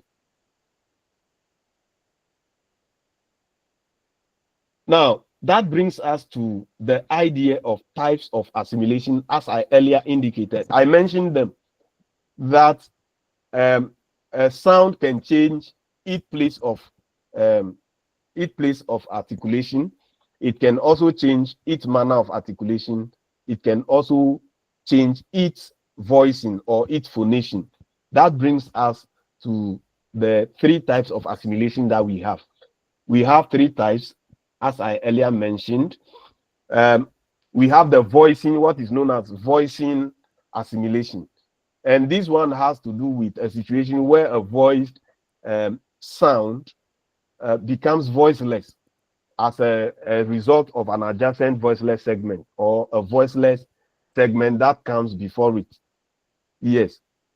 So when two consonants are in the coda, where we have a consonant cluster in the coda, where we have the pattern CC after the V element, they have to agree in voicing. In terms of voicing, they have to agree, as we saw earlier in the case of the past tense morpheme d. You realize because it is preceded by a voiceless consonant, it changes to a voiceless consonant as well. So that is a typical example. So they have to agree in voicing, either voiced or voiceless. So when we take the syllable structure CVC, that is the basic syllable structure. So the C stands for the onset, the V represent the nucleus or the peak, and the C, the last C, represent the coda. So in a word like sun, the first sounds represent the onset, the A, which is the vowel, represent the nucleus, and the N represent the coda. So here, I'm saying that when we have more than one consonant sound in the coda, they must all agree in voicing. That is what I'm trying to say. Example, in noun plural markers like dogs. So this becomes what? Z. In a word like cats, this becomes, so you realize that it maintains its natural state. But in a word like killed, the agrees to the L, so it becomes how do you call it? Then mapped, the D becomes what? Other examples include pushed, licked, jumped, stopped, crushed, matched, and we also have the voiced ones, bags, dogs, bars, flags, etc. So simply put, when we talk about voicing assimilation, it has to do with the influence that either the preceding sound or the preceding sound has on a particular sound. So it can change it to become voiced or for it to become what? Voiceless. The next one has to do with assimilation of manner. Assimilation of manner. That is the second type of assimilation. For manner assimilation, one sound changes its manner of articulation to become similar in manner to a neighboring sound. For instance, when we take the word electricity, where the velar stop in electric actually assimilates to the alveolar fricatives in electricity. So, as you can see here, rightly transcribed here, you realize that the k at the end of electric changes to s in electricity. So, there are two types of assimilation taking place here. We have place and manner assimilations. Firstly, the velar becomes alveolar place. The velar becomes what? Alveolar place. So the k, which is a velar sound, becomes an alveolar sound. Then the manner actually is the second type of assimilation that has taken place, where the stop, the velar stop k, becomes the alveolar fricative, that is in terms of manner. So other examples include that side. So you realize that the t at the end of that changes to what? S, just to have the same phonetic similarity with what? The sound that comes after it. We also have good night. So we have good night instead of good night. Instead of good night, we have what? In a connected speech, you have good night. Good night. These things happen unconsciously. Unless you pay attention to it as you speak, you will not notice it. All right. Then the final one, the final type of assimilation is place assimilation. When we talk about place assimilation, as you already know, it has to do with a situation where a segment changes its place of articulation to take on the place of articulation of an adjacent sound. So, for place of assimilation or place assimilation, it can take different forms. We have alveolar stop assimilation, which is one of the forms of place assimilation, where the alveolar sounds d and may become bilabial if any of them is followed by a bilabial consonant. It could be b, it could be m, or they may become velar stop when they are followed velar stop k, g, if they are followed by what? Velar sounds k, g. Now, example, that boy. You realize that the t becomes as in that boy, where, and also we have good pen in a rapid speech. But if you want to pronounce each of the words there, we'll have good pen. But in a connected speech, you hear something like good pen.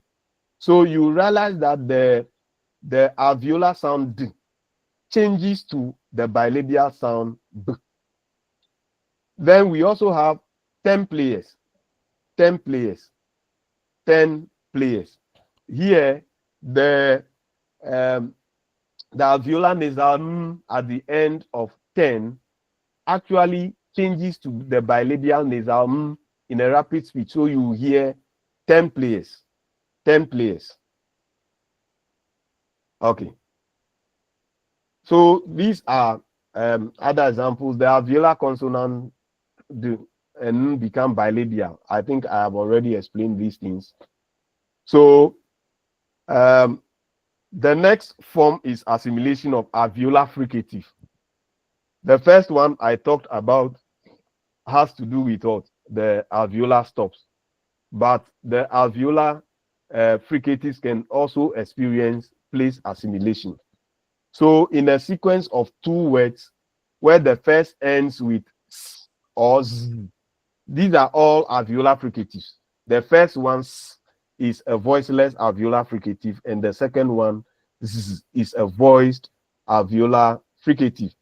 And the second begins with, so when the second word begins with a sound like sh or j or s, so the how do you call it, the voiceless alveolar fricative will become sh, and the voice one becomes sh.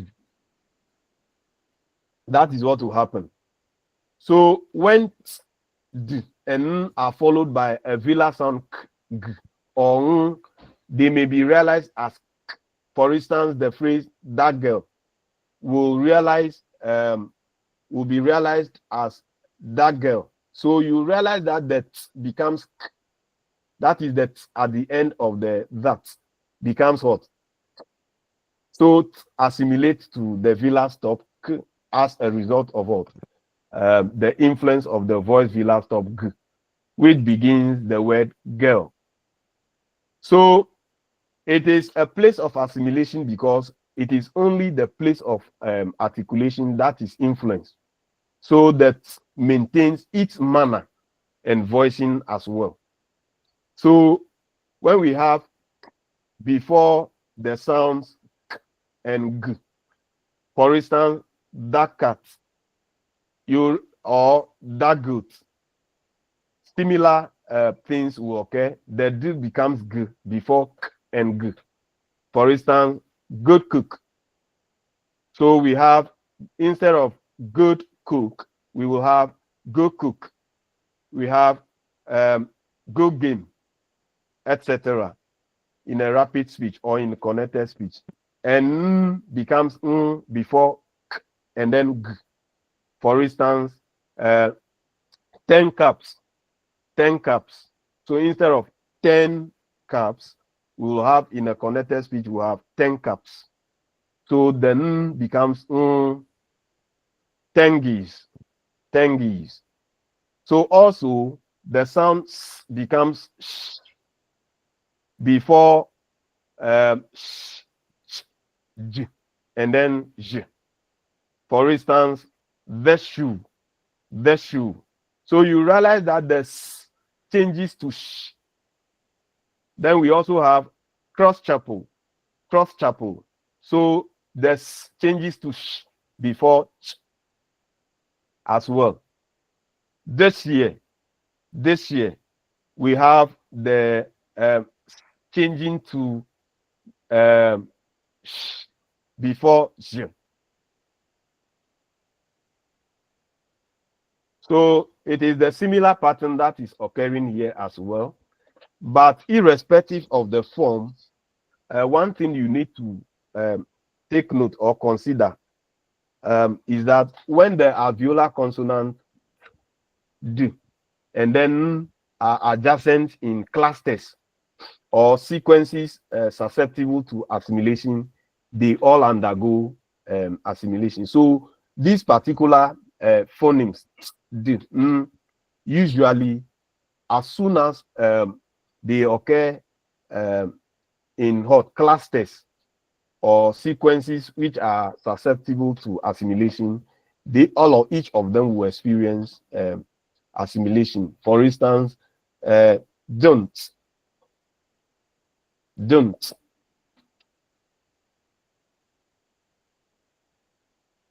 where we have the how do you call it? We have becoming hot, as in don't delete. When we have it in a word like expression like don't delete, that will change to what? as you can see here. Yes, so that is all about assimilation. I will pause. If you have any question about assimilation, you can ask. We are supposed to go for break, but before we go for break, I want you to ask your questions if you have any before we go for break. Before we go for break.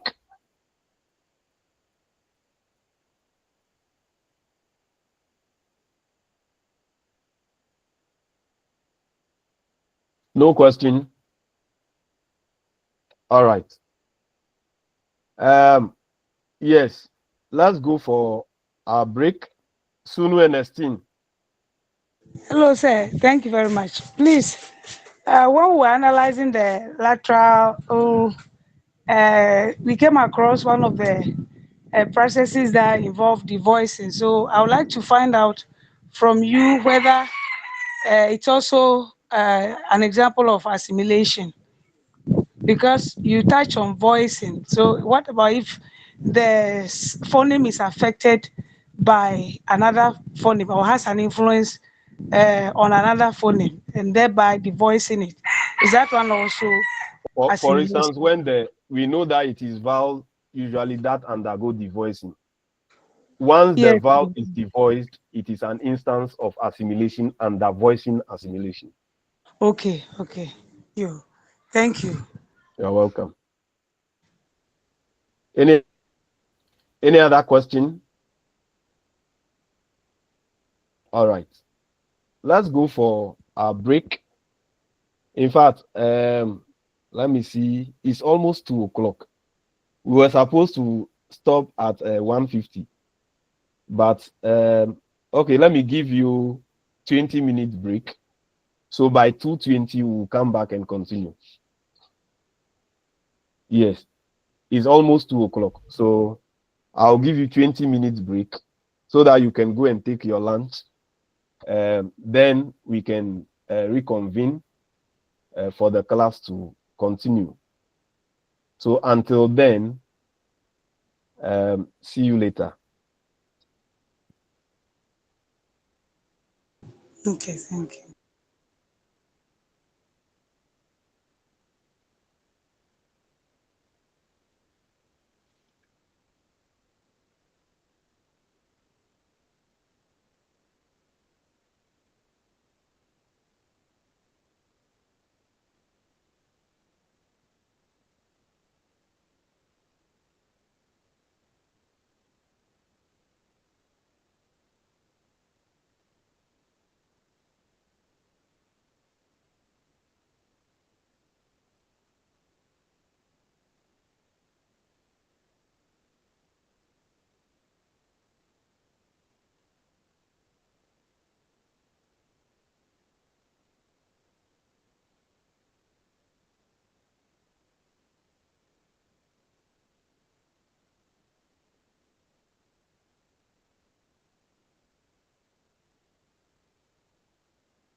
You're welcome back.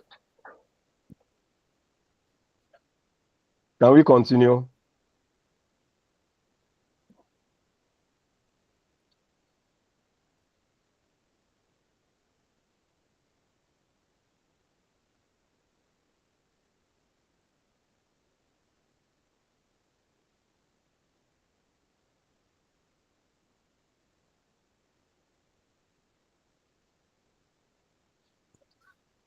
Can you see every information on the slide?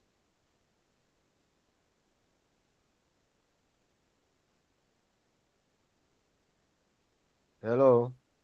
Yes, sir. Yes, I believe please. you can see every information on the slide. I'm trying to zoom so that you can see clearly. That's why I'm asking.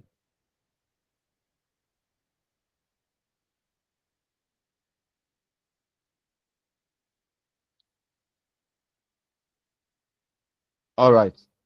Yes. So apart from assimilation, which we actually um looked at before going for break, we also have another phonological um, process known as coalition or coalescence. Yes, for this particular phonological process is a historical process, and that historical process actually resulted in sounds like the alveolar sounds, both stops and fricatives, such as d, s, z, and they actually experienced through coalition or coalescence. They experienced um, this kind of process. They coalesce to other sounds like the affricates and the other fricatives, such as j and then sh and j.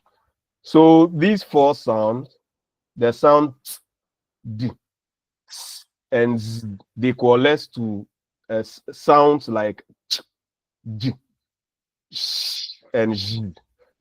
And usually this happens when they are followed by the palatal sound j.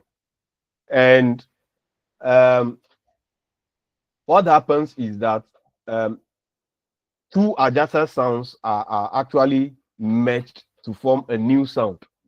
So, for instance, the alveolar sound s, z, and d, they merge with the palatal sound j to become the palatal alveolar sounds sh, j, and so in a word like nature, mission, vision, issue, misuse. In those words, you will realize that these sounds, these alveolar sounds, actually fuse with the palatal sounds j to form the new sounds sh, j, h, and j. So we have the sound t plus j, and that is what actually results in the sound t in an expression, in the expression what you want, what you want. So you realize that instead of these sounds being pronounced separately, they merge or they fuse together into a new sound that is the voiceless affricate sound, as you can see in the expression. Yes. So other examples include Tuesday, opportunity, statue, etc. So we have other examples down here. We have D merging with J to become J in a word like would you, in an expression like would you. We also have S merging with J to form S, in case you, in case you. For the last one, Z, plus j to become j, as in hasio. Then we also have Portugal, question, suggestion, statue, virtue, mature, etc. Then d plus j becomes j in would you. Yes. So these are all um, how do you call it, examples. I think this place I need to change. It should be has the letter come. Yes. Sorry for that omission. Okay. Then the next one is elision and epenthesis apart from coalescence. So as for coalescence, simply put, two sounds fusing to constitute a new sound. That is what is known as what coalescence or coalition. But when we talk about elision or epenthesis, it has to do with a situation where a sound gets deleted when we are engaged in connected speech. And it occurs in two forms. Vowels can be deleted. So we can talk about vowel deletion, where vowels such as E, O, especially the sure sound, in unaccented syllable get deleted. For example, please, please. So you realize that the sure sound has been deleted after the sound. Yes. So after a while, you also see some kind of deletion of the sure out there. As a matter of fact, father and son, over and above, these are all examples of elision and epenthesis. And usually, in fact, the sound which experiences elision or deletion most in English is the sure vowel. Due to its weak nature. All right. We can also talk about consonant deletion or deletion of consonant, where consonants such as the voiceless glottal fricative and the alveolar stops, that's t and d, are deleted. For the voiceless glottal fricative is lost when the initial in words, that is the glottal dropping, as in him, hey, whom. So the alveolar plosives and d are also elided or deleted when they occur as the middle sound of three consonants. So when three consonants are in a cluster, and any of these alveolar sounds is located at the middle, as we saw earlier, the how do you call it?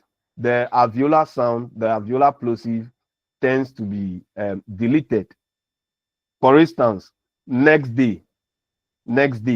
So you realize that the t sound which actually ends the word next is deleted, especially in rapid speech or in connected speech, like next day.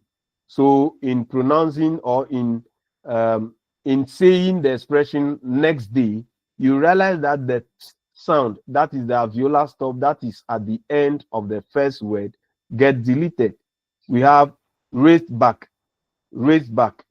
So instead of raised back, we say raised back. So it's deleted. Last chance. Instead of last chance, we have last chance. So that is deleted as well. Also, we have words like first light, west region, just one, left turn, soft sentence, left wheel, serve roses, etc. Like jam, thank me, um, like, look like. You realize that in all these expressions, the alveolar stops are dropped. The alveolar stops are dropped. The next phonological process is liaison. Liaison. For liaison, is a situation where the sound at the final position of words is pronounced when it is followed by a word that begins with any of the vowels, and the vowels are, or, and vowels containing final schwa. For instance, instead of saying far off, you say far off. 4 acres will be 4 acres. Answer it will become answer it. Fair inside becomes what? Fair inside, in that manner. So the linking R also occurs even in words without the root spelling and how do you call it? Ending the words. So this is known as the intrusive R, a situation where naturally there is no R at the end of the word, or there is no R sound at the end of the word, but it is introduced into that position. That is what is known as intrusive R. Intrusive R is different from liaison. They are not the same. They are not the same. For liaison, the R sound naturally is at the end of the first word, and it is pronounced and is connected to the vowel that begins with the second word. So that is liaison. But when we talk about intrusive R, the R sound is not there at all. It's not there at all, but it is rather introduced. So that is why we are saying it is known as what? Intrusive R.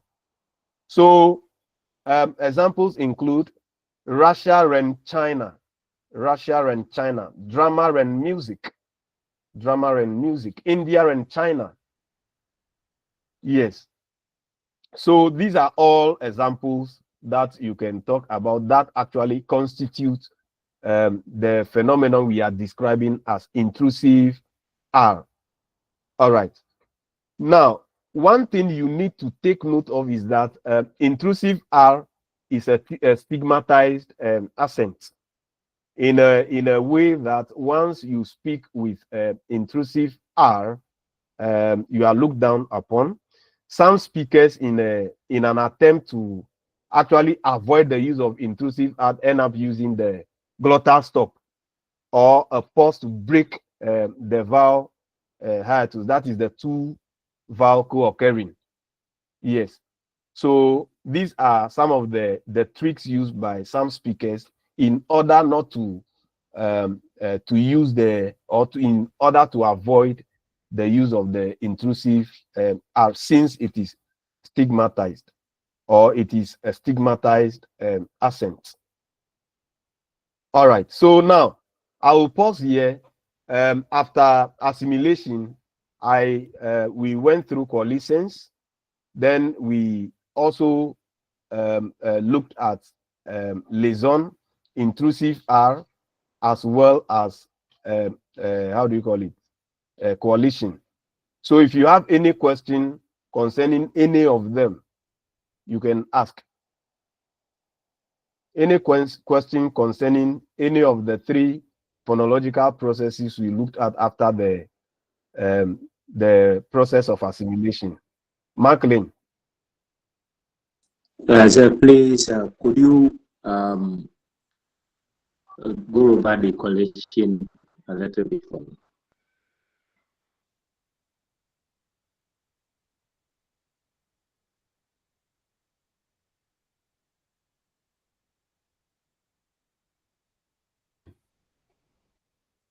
Marklin, are you referring to this coalescence or coalition? Yes, yes, please. as for coalition, I stated earlier that it has to do with a situation where two sounds are merged into a new sound. That is the understanding you should get.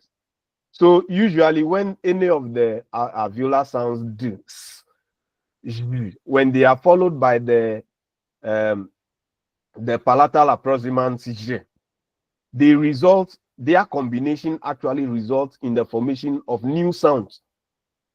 And those are the sounds, as you can see on your screen, the new sounds that actually emerge from these combinations include the voiceless affricate, the voiced affricate G. Then we also have post-alveolar fricative sh, and then that is the voiceless one. Then we also talk about the voiced post-alveolar fricative, which is sh. So as for coalescence, it has to do with a combination between the how do you call it, the palatal approximant and any of the alveolar sounds, yes, which actually lead to the formation of new sounds. Do you understand, Macklin? Okay, thank you. Yes, You're please. welcome. Thank you very much. You're welcome. Any other question? Because we will want to continue with the syllable. In fact, I talked about the fact that if you want to actually get clearly the kind of phonological processes that are involved in the pronunciation of words, the best way to actually identify them clearly is to break the words into their syllables. So even though both consonants and vowels are put together to constitute syllables, there are certain constraints that actually exist, and the constraint differs from one language to the other. What we call these constraints or limitations or restrictions are technically known as phonotactics. So our next discussion is on the English syllable and phonotactics.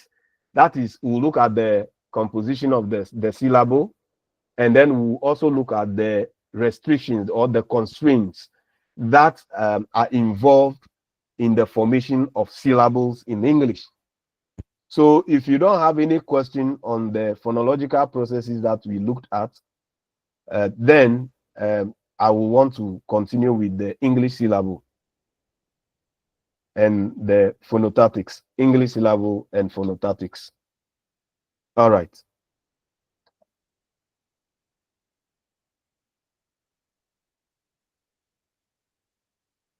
Yes. Now, yes, as I earlier stated, we learned that all languages build their words from what? A finite set of phonemic units. And these phonemic units actually come together to form what is known as what? The syllable or syllables. And when syllables are put together, they form words, words forming phrases, phrases put together forming clauses, and clauses into sentences in that order. Yes, when we want to look at the rank scale, you remember the grammatical rank scale. Do you remember the grammatical rank scale? Yes, sir. Yes, sir. All right. Yes, sir. Yes, it is a similar pattern here. So for us to get how do you call it? For us to get a syllable, we must put sounds together, that is phonemes together, and then that will lead, when we put them together, we will get syllables, and when we put syllables together, we will get words together into phrases, phrases put together into clauses, clauses into sentences, and that order. So humans actually need syllables as a way of what? Breaking the stream of speech. That is segmenting speech and then giving it a rhythm of strong and weak beats. as we hear in music. So as we speak, we need to actually, in fact, we actually pause when we are engaged in connected speech. We pause along the line, just for us to give the speech some kind of rhythm, some kind of rhythm as we hear people when they sing. Yes, what at all is the syllable?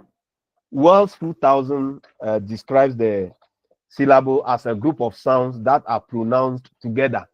A group of sounds produced or pronounced together. So, from the articulatory perspective, the syllable is the minimal articulatory unit of an utterance. The syllable is the minimal articulatory unit of an utterance.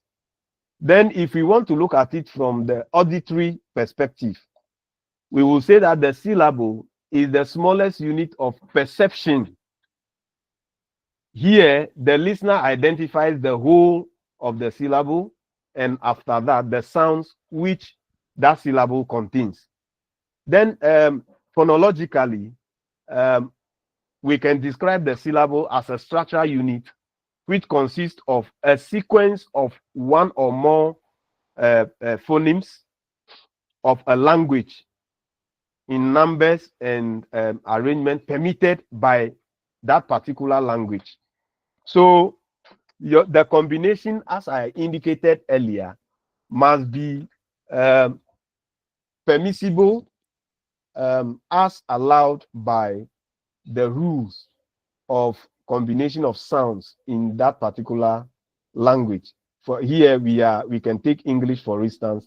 So if we want to describe the English syllable, it means that from the phonological perspective, we are looking at that structural unit within English language, which is made up of a sequence of one or more phonemes of the English language in numbers and in arrangement as permitted by the English language. Yes. So a syllable is not a sound. Take note of that. A syllable is not a sound. If it is not a sound, then what is it? It is rather an abstract unit of what? Prosodic organization. Abstract unit of what? Prosodic organization through which a language expresses much of its phonology. So prosodic organization here actually has to do with the situation where other prosodic features such as stress, intonation, and the rest are imposed on the various phonemes within the syllable. Yes, we will look at that later. So the exact shape of the syllable varies from one language to the other. So the structure of the syllable in English can never be the same as the structure of the syllable in French. The structure of the syllable in English is different from the structure of the syllable in Twi, Gan, Ever. Same way, the structure of the syllable in Ever is different from the structure of the syllable in Twi, and is different from the structure of the syllable in Gan, in Hausa, in that order. Yes. So the organization of sounds into syllables can take place at a certain level of abstraction. So the syllable, we can look at it as what? An abstract unit of what? Prosodic organization. And this prosodic organization is not limited to only the segments. The segment here, I'm referring to both the vowels and the consonants that are put together to form the syllable and how they are arranged and the kind of prosodic features that are attached to them. Yes, that is what we mean by prosodic organization. So there is some level of what abstraction when it comes to the organization of sounds into what the syllable. Now let's look at the syllable structure. Here, our reference language is English language. So we are looking at the syllable structure of English language. Now, in English, the syllable has an internal structure. And how does it look like? it contains an obligatory peak or nucleus. So it means that the nucleus is a mandatory component of the syllable in English. And this is preceded by an optional consonant, which is known as an onset. Yes, this is not the first time you hear the word onset and peak or nucleus. I mentioned them earlier, even coda. Yes. So the onset is usually occupied by a consonant represented by letter C, but the nucleus is represented by a vowel, as you can see there, which is represented with letter P. Now, the how do you call it? The onset is also known as the open margin and is followed by an optional consonantal halt, coda. I mean, the nucleus is followed by an optional consonantal coda, which means that the coda is also occupied by consonants and is also known as the close margin or the closing margin. So the peak or the nucleus plus coda form a tighter bond than the onset plus nucleus. When we want to look at the bond that exists between the onset and the nucleus, and the bond that exists between the nucleus and the coda, the one that exists between the nucleus and the coda is tighter than the bond between the nucleus and the onset. So it is subsequently recognized by traditional grammar as additional subconstituent called the rhyme. So when you mention the rhyme is made up of both the nucleus and the coda. The rhyme is a combination of the nucleus and the coda. Okay, it could be spelled as R-H-Y-M-E or R-I-M-E, depending on how do you call it, a particular scholar. In fact, when you look at the literature, the existing literature, some of the scholars spell it as R-H-Y-M-E, while others spell it as R-I-M-E. Yes, it is this part of the syllable that plays an important role in the rhyming compositions of poetry. For example, in fi, die, can, run, milk, silk, mean, sin, you realize that these are all words that rhyme. So phonetically, syllables are quote and unquote, usually described as consisting of a center which has little or no obstruction to airflow. And that is why we say that it is the vowels that actually occupy that center, which is the nucleus, and which sounds comparatively loud before and after that center. So there will be greater obstruction to airflow and or less loud sound. So you realize that the nucleus or the peak of any syllable sounds louder, and before it and then after it, there is a likelihood that there will be obstruction to airflow. That is why in those positions, it is consonants that occur there. I mean the onset and the coda. The onset comes before the nucleus and the coda comes after the nucleus. Yes. So in terms of diagram, this is how the syllable structure looks like in English. Yes, look at the first structure where we have the optional onset there, compulsory nucleus there, or mandatory nucleus up there. Then we have the optional coda. So optional onset. I will explain why we are saying that the onset and the coda are optional. I will explain them. The explanation is that you can have a syllable structure in English. When we talk about the syllable structure in English, we have different syllable structure. The syllable structure can take different forms, or it can exist in different patterns. It can exist without the nucleus. So we can have without the onset, sorry. So we can have only the nucleus and the coda constituting a syllable in English. Yes. In a word like and, A-N-D, and, we don't have an onset in that syllable. We have only nucleus and coda. We can also have only the onset and the nucleus existing without a coda. In a word like no, no. Yes, it doesn't have a coda. That word is a CV kind of syllable. It has a consonant followed by nucleus. That ends it. There is no coda. So that is why we are saying that both onset and coda are optional. They are optional elements within the structure of the syllable in English.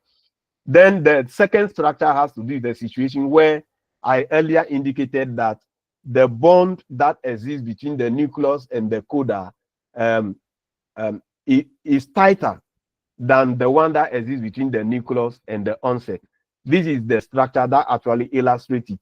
And that bond is described as the rhyme. So when you talk about, so we can have a situation where the syllable structure could be described as onset plus rhyme. The first structure is onset plus nucleus plus coda. But the second structure is onset plus rhyme. And within the rhyme, that is where we have the nucleus and the coda. That is another structure that you can think about. So these are the two main structures, possible structures of the syllable in English, where all the elements are present. Yes, because sometimes some of the elements can be absent, as I explained earlier. Yes, that brings us to the idea of the sonority scale. When we talk about the sonority scale in phonetics and phonology, it has to do with a hierarchical ranking of speech sounds, where speech sounds are ranked according to hierarchy, and is based on their relative loudness and resonance. Yes, it helps in understanding how sound patterns in languages, especially in syllable structure and phonological processes. So here, when we talk about the sonority scale, it has to do with grading the speech sounds based on their loudness, how loud they sound. Yes. So a simplified version of the sonority scale, that is from most to least sonorous, is presented below. When you look at the sonority scale, on the scale, it is the vowels that are the loudest.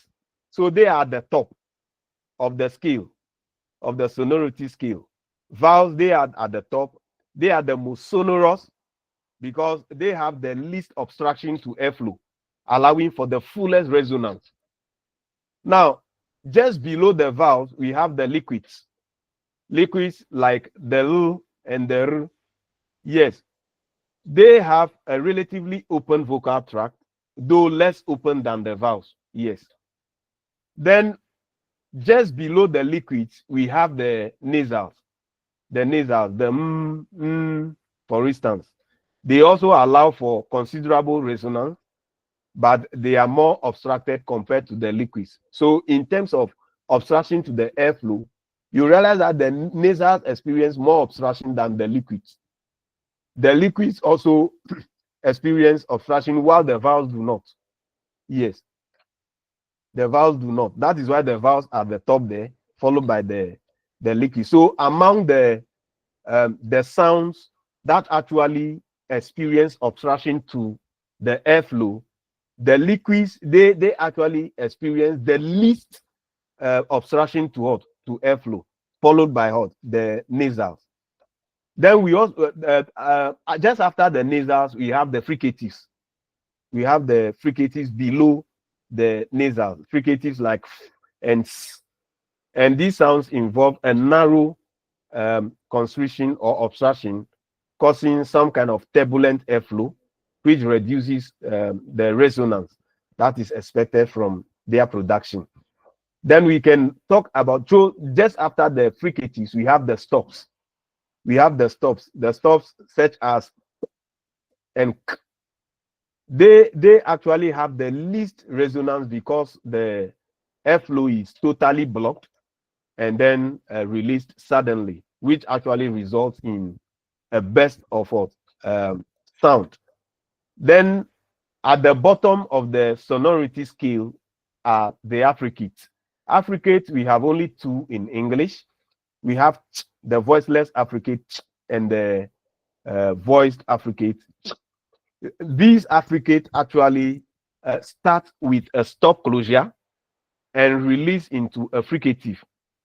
And they combine elements of both stops and fricatives, but are generally less sonorous than fricatives on their own.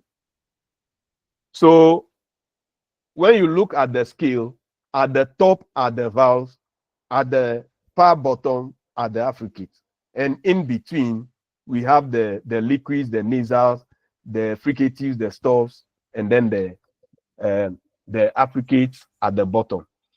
So in phonology, the sonority scale helps to explain why certain sounds sequences are more permissible than others in languages. For example, in many languages, more sonorous sounds tend to appear towards the center of syllables. For instance, vowels and sonorants, while less sonorous sounds like stops are typically found at the edges. If I talk about edges, I mean at the onset and the coda. So this principle is used in rules governing syllable structure.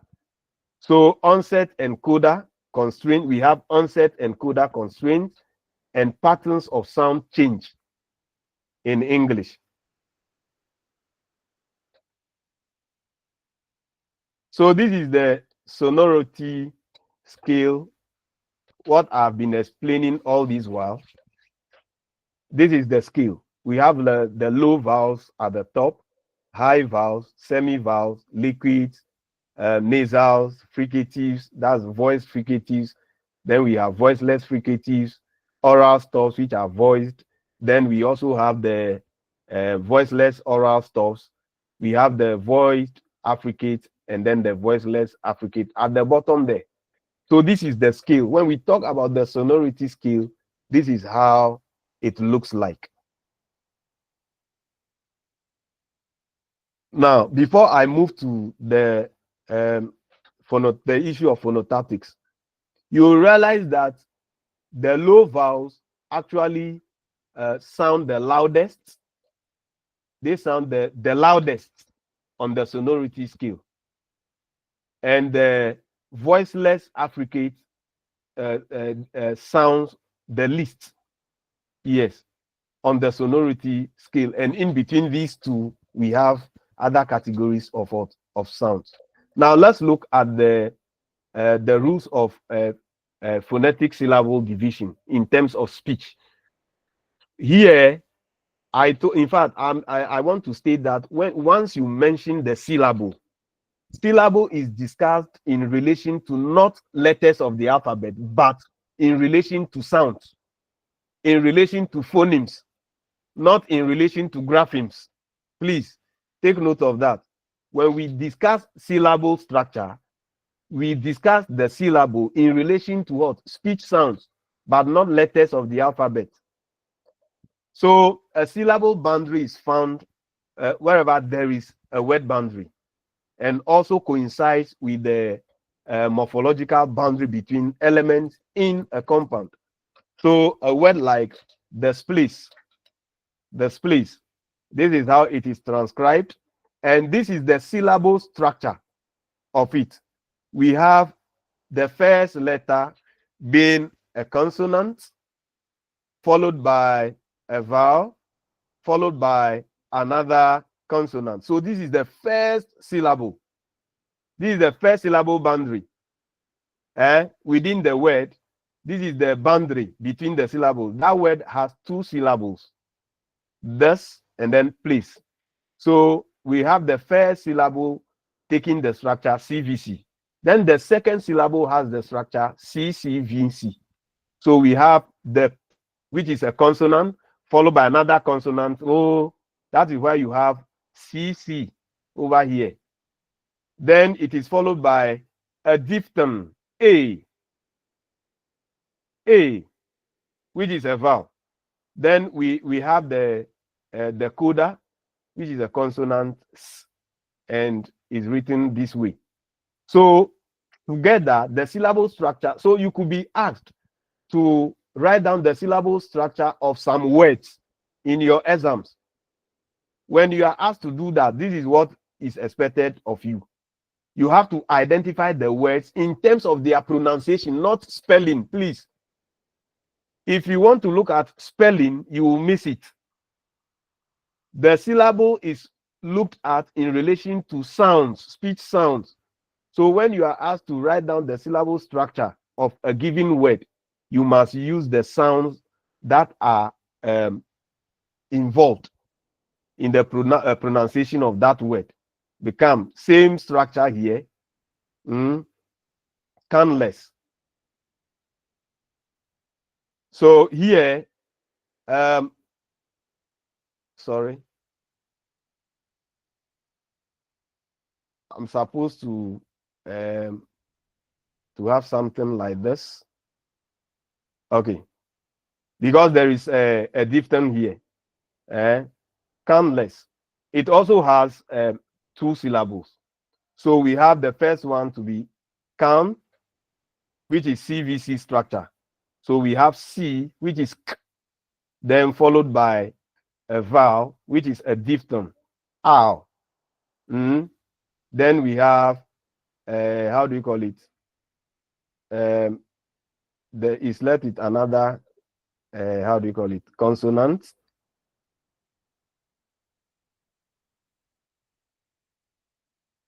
Sorry. Okay. We have countless. So we have 2 consonant clusters there at the end of the first syllable. Then the next syllable also begins with another consonant, which is low, as you can see here. So we have a consonant low followed by a vowel, then followed by another consonant. So this is the structure of countless. If somebody wants to talk, who is this? Hello, sir. What is your name? Is this your official name? No, please. So why are you using an unknown name to log into my class? Sir, please, I have a challenge with my phone. That is why. What do you want to say? Sir, please, I would like to ask a question. My question is, does it mean that if we are to write the syllable structure for a word, we need to, does it mean that do we have to transcribe it before writing the syllable structure? Sir, please, that's my question. Yes. The transcription is only there to aid you. Sometimes the question can be specific. Transcribe and write down the syllable structure of a given word. That one, the question is specific, which means that you need to transcribe, then you write down the syllable structure as well. But the question can also be write down the syllable structure of a given word. A word like displace. If you are given a question like that, yes, even though you are not required to write down or to transcribe, for you to easily identify the various phonemes that are put together to constitute that word, it is only advisable for you to transcribe. But if you think you can perform a magic and arrive at the syllable structure, that's left to you. So the question can be in 2 forms. The question can be specific, that transcribe the given words and indicate their syllable structures. That is one. But the question can also be write down the syllable structure of the following words. So the first one, the transcription is compulsory, but the second one is not compulsory. So it depends on how the question is structured. Okay, thank you, sir. You're welcome.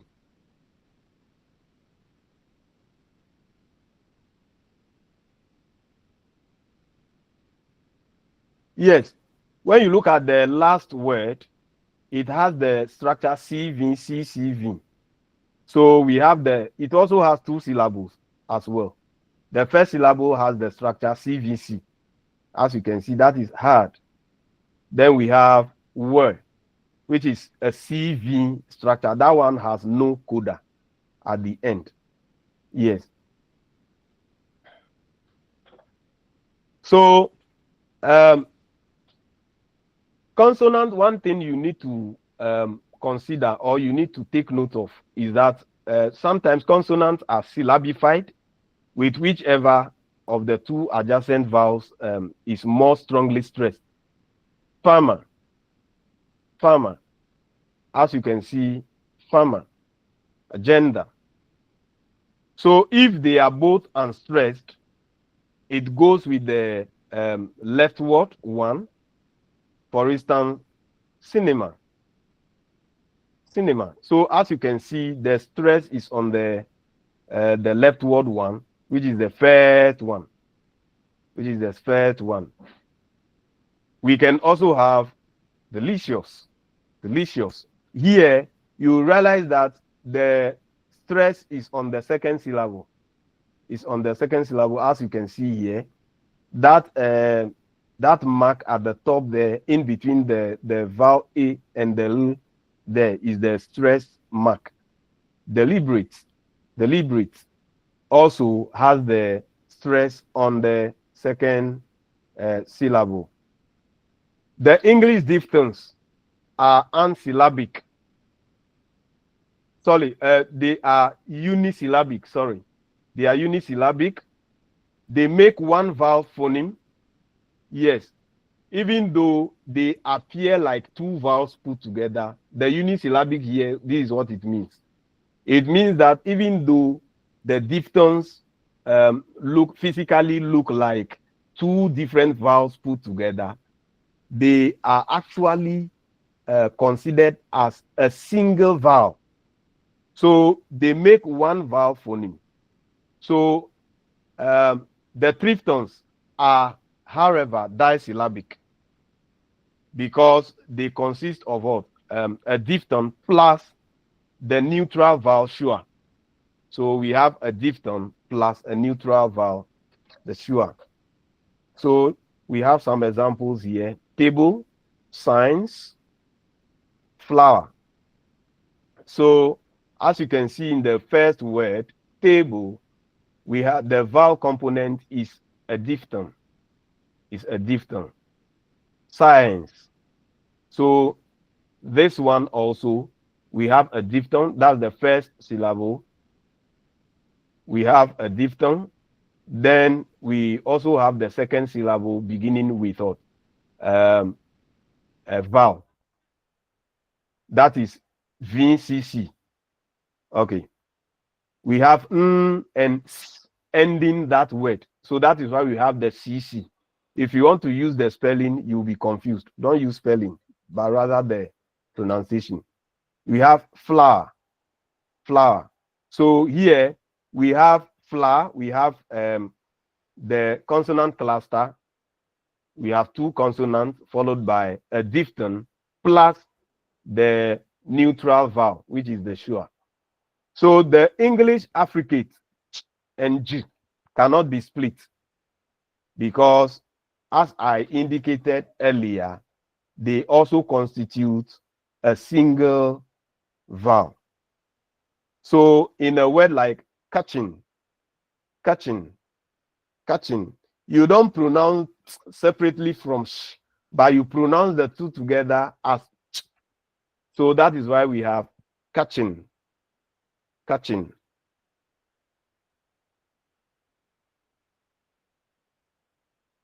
Yes. So that is all about the the syllable structure. The syllable structure. Now, with regard to rules that actually govern the formation of the syllable structure, Kojo Tafari. Kojo Yes, sir. Tafari. Yes, sir. Good afternoon, sir. Your hand is up. Yes, sir. Yes, sir. Thank you so much. Sir, I want to from our understanding, it means the with the syllable, the peak alone can be a syllable. Then the onset and then the peak can be. Then the peak and the coda can be. Now my question is, in the case of the word displays, can we consider the D over there as a separate syllable, and then the splays? So here so that we have 3 consonants, the S, and then the O, forming another consonant instead of this and then the place. I don't know if my question is clear. You are talking about this. Yes, please. So And, the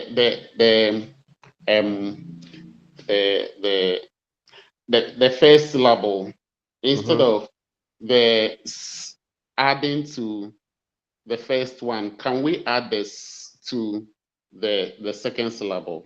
No, Kojo, no. No. Okay. You see, naturally, when you are speaking, okay, if you want to pronounce the word displace, how many times will you open your mouth before you finish with the pronunciation? Twice. 2 times. So that should tell you that we have 2 syllables there. And the first one ends at S. That is this. This. That is the first syllable. The second one is place. Do you understand? Yes, sir. So we cannot divide that word into syllables that you are talking about. Even though the peak alone can be a syllable, the onset and the peak can be a syllable, and the peak and the coda can be a syllable. But you see, those are some of the things we are going to look at right now. That has to do with the phonotactics. That is restrictions regarding how these sounds are put together into syllables. Yes, sir. Yes, sir. I'm looking at a word like, let's say, splendid. Splendid. For instance, we could also have the and then the O over there, forming the onset. That is why I am questioning if you are talking about splendid. That's word. Yes, sir. It is a 2-syllable word. Yes, sir. And this is where. So my worry is my question has to do with the first 3 consonants over there. So they are beginning this very syllable, the first one. So I'm looking at the displays too. If the same consonants can also begin the second syllable over there, so that we leave the first syllable to contain only one consonant, and then Kojo. Yes, Kojo, I have seen your confusion. Okay. I have seen it. Yes. Okay. That structure where we have this followed by and then okay. Yes. It doesn't how do you call it? You cannot put them together, you cannot consider them together as a one cluster when they are located at the middle of a word. Oh, okay. Yes, Okay. but at the beginning of a word, it is possible to have such clusters. Oh, okay. In Okay. English, yes. All right. Thank you so much. Thank You're you so welcome. much. You're welcome. Because you realize that before there is a vowel in this place, before the first consonant, which is part of the cluster, there is a vowel. So usually or naturally, that first consonant leaves the rest to bind or to get bound with the vowel that comes before it. That is what happens. Usually when they are found at the middle of words. Thank you so much, sir. You are welcome. Okay. Sir, So let's look. Please, the next question, I don't know if it's not going to delay you. Oh, you can ask your question. Feel free. Okay, thank you so much. So the next question has to do with the rhyme. So does it mean that when we are considering rhymes, we don't look at the the onset? For instance, if there are end rhymes in some lines, like let's say mine, they all the lines are ending in, let's say, M-I-N-E. So does it mean we are not going to consider, I mean, the M-I-N-E forming one syllable? Does it mean we are not to consider the over there in the case of rhymes? You are talking about beginning rhymes.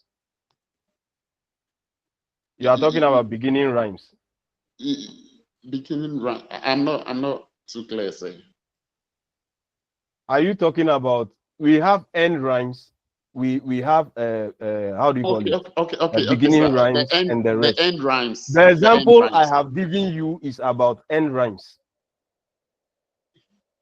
Where Yes, the sir. rhyme is used, it has to do with the end rhymes. Yes, sir. Yes, sir. I'm Okay. talking about end rhymes, but see, from the diagram, we see the rhyme um to be comprised of the peak and then the coda. Kojo. Yes, sir. Kojo.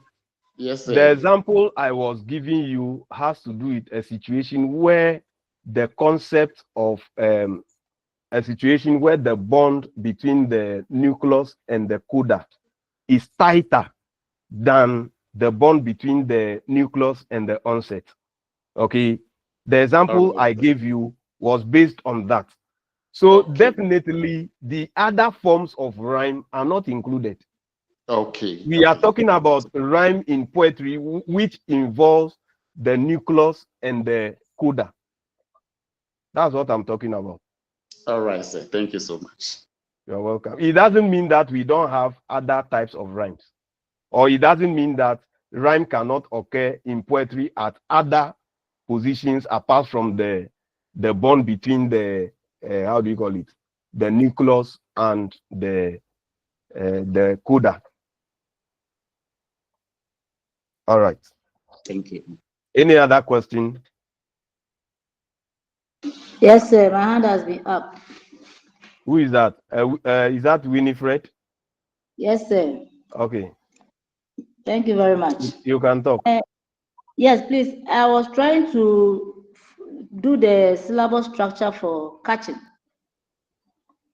I don't know whether I'm correct, so I want you to see whether it's correct. It says CVCC.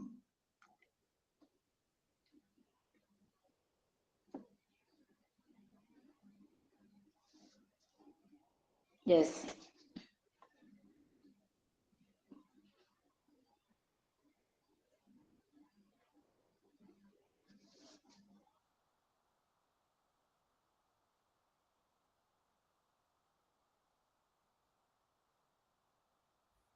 What did you say?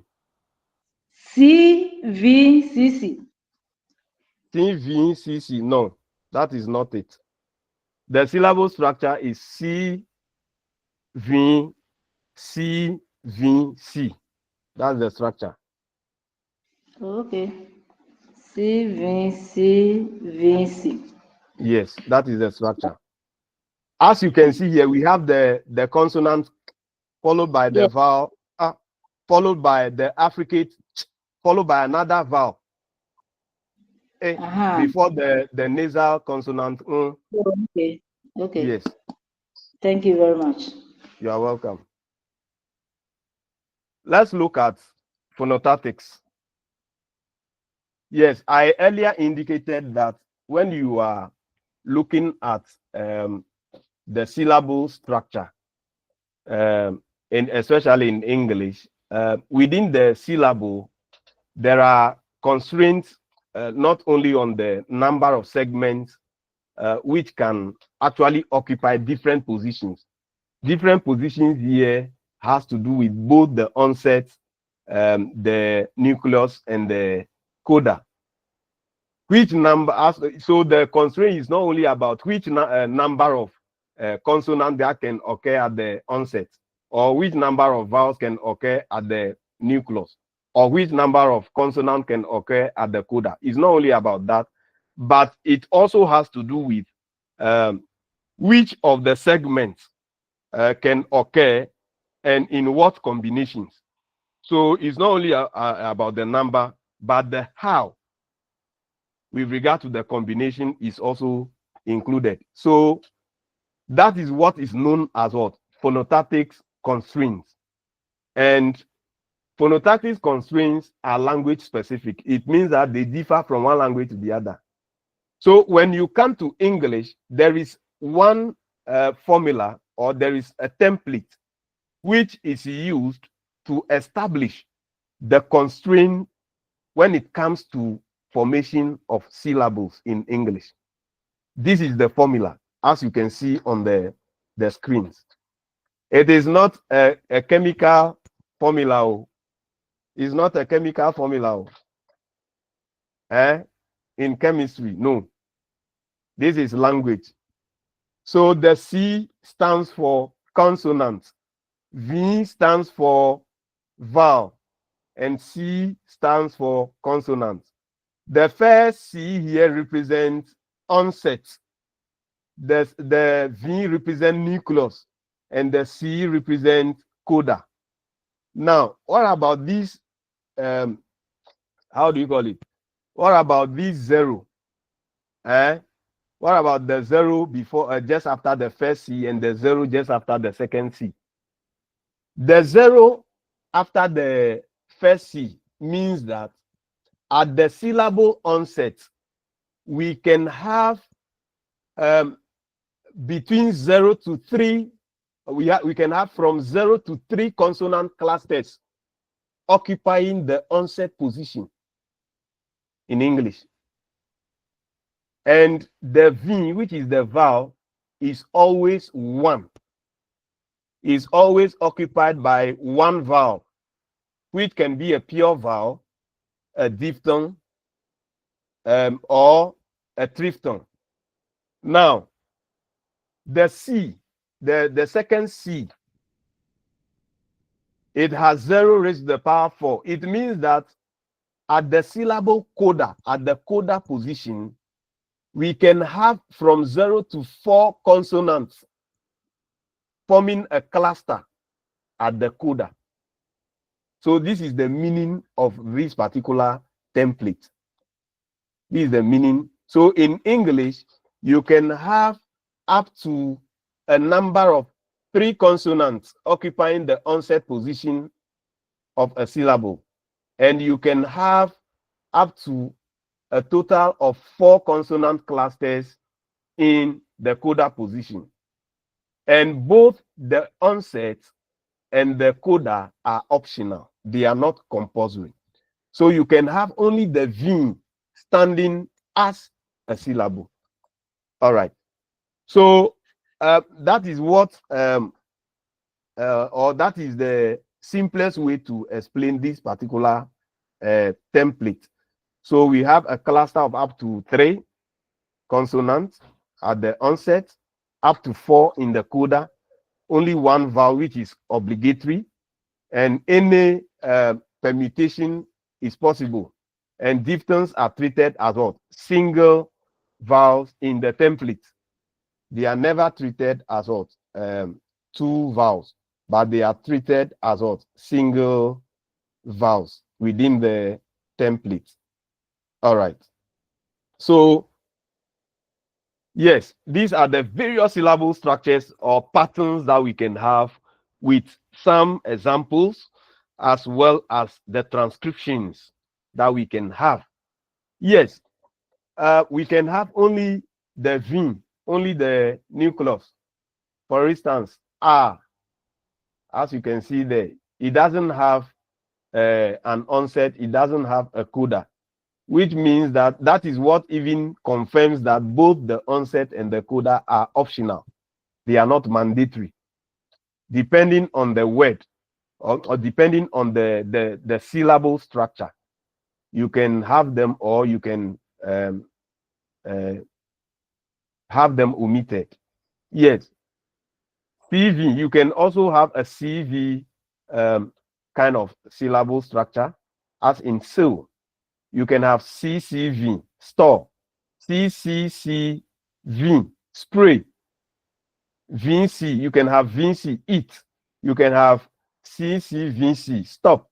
You can have CCVCC, quest. You can have CCC, VCCC, strength. You can have CCV, CCCC, strengths, as you can see here. So the last one actually represents a perfect representation of the syllable structure in English. Anastasia. Yes, sir. Sir, please, I can't see what you are projecting. It means Like, your network is not good. oh, okay. Thank you.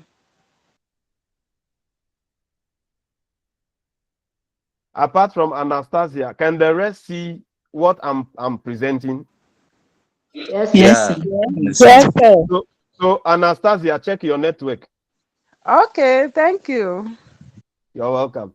So as you can see on your screens, the very last structure is a perfect representation of the template that we saw earlier, which says that we can have up to a maximum of 3 at the syllable coda. So you can see that we have a C, C, C, which is 3.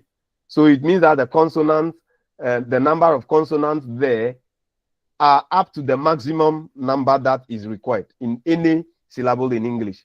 Then we have the mandatory nucleus in there. Then we also have 4 different consonants following one another in the coda, which is also the maximum number any coda can have in English as far as the syllable structure is concerned. Okay.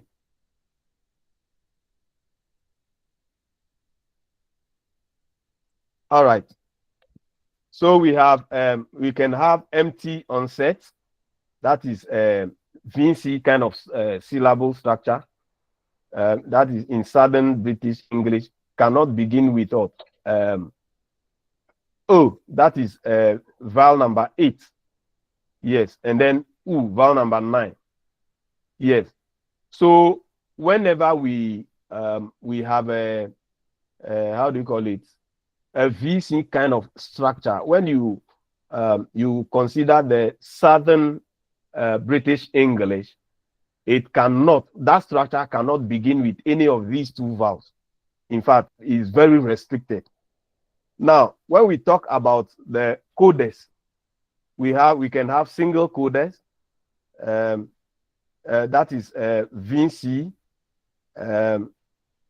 These ones, where we have single codes, we cannot have this kind of cluster where we have the how do you call it, the voiceless glottal fricative followed by the labial velar approximant followed by the palatal approximant. No, these ones cannot form a how do you call it, a cluster in English, and none of this can occur in the coda when it comes to the syllable structure.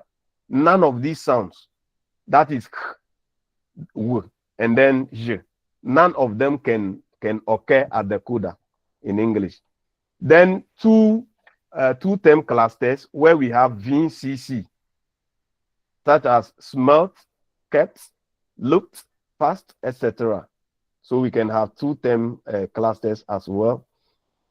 We have look, which combines very freely with the following consonants, where we have C2 is often one of the T, D, that is D, Z, and so where we have two clusters or two consonants, you can have the second consonant being any of these.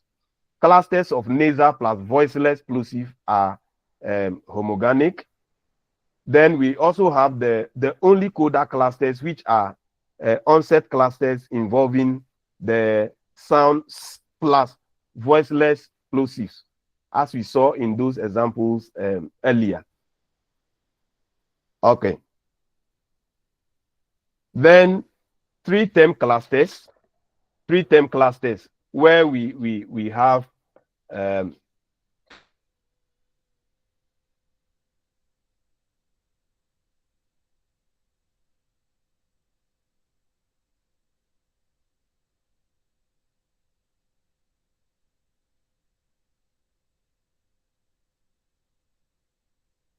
with a suffix, and the final three consonants are always voiceless in nature, as you can see in those examples.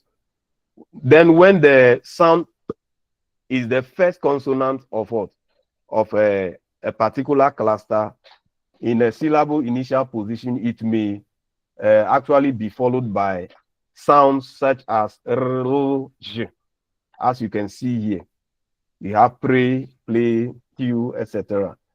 So in syllable final position, it may be followed by sounds like s, and then s. Sorry, I want to correct that. Okay. So as you can see in these examples, we have ups, depth, caps. Then we have syllable initial three consonant clusters in received pronunciation, as well as the possibilities for initial three consonant clusters in English. These are all very limited occurrences when it comes to the syllable structure in English. All right.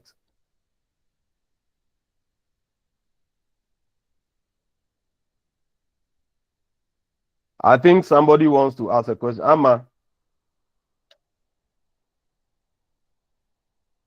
Amma, I saw your hand up. So sorry, it was a mistake. So thank you. All right. You're welcome. Yes. So these are the ways that we can actually represent the syllable structure in English. The syllable structure in English is not static. The how do you call it? The word structure determines the syllable structure or the various syllable structures that are included or that are involved in the structure of that word. So it differs. The structure differs from one word to the other in English. And there are so many constraints. You realize that some of the patterns are not very common because we don't have words that actually, we don't have so many words that actually manifest in relation to that particular structure. For instance, the very last one, which is a perfect representation of the syllable structure in English, you come across very few words that actually present that kind of structure. Yes, very few words that actually can represent that structure. On these notes, I'll pause for you to ask your questions. If you have any question, you can ask. Any question?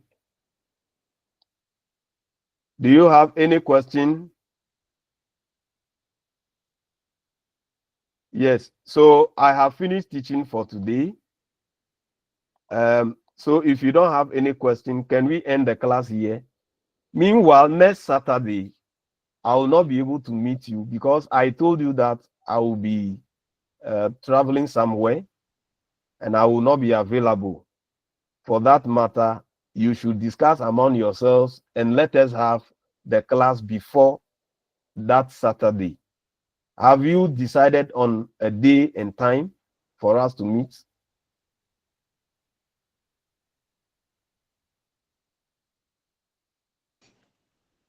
Bernice, are you there?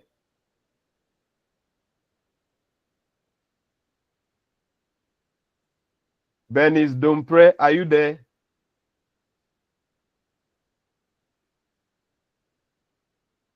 It seems Bernice is not in the class.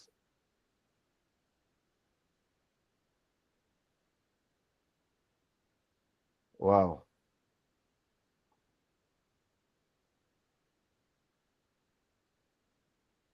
So I have finished teaching for today. In fact, what I even planned teaching today, I even finished few minutes after we came back from the break. So this syllable structure is supposed to be part of next week's lesson, but I decided to add it. So how do you call it? I will want to indicate that if you are not able to schedule a time for me to meet you before Saturday, it means that you have decided to forfeit the last lesson for the semester. What I will do is that I will send the slides for this week and next week to you after today's class, so that you also think about the time for us to meet, so that when we meet, we only discuss. I will not teach.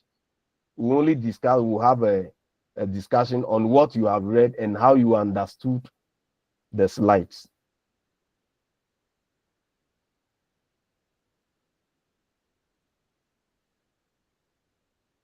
Since you are not able to tell me the day that we should meet, are you with me?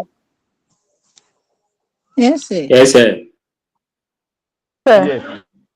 I think Tuesday we have a class. So I don't know if we'll have a class on Wednesday. If not, I will suggest Wednesday in the evening. Yes, Wednesday will be okay. Yes. Yes, sir. So Wednesday is fine. Wednesday, what time? 7 p.m. to 9 p.m. 7 to 9. Yes, sir. That's okay. Okay. I don't even think we'll use all the 2 hours because what is left is very small. Somebody is saying 6 to 8. I suggest so 7 to 9. is okay. Yeah, 7 to 9 is okay. So 7 to 9 7 is to okay. 9. Yes, sir. Okay. Yes, so Okay. 7 to 9 is okay with that. So what I have done today, I will send the slides to you.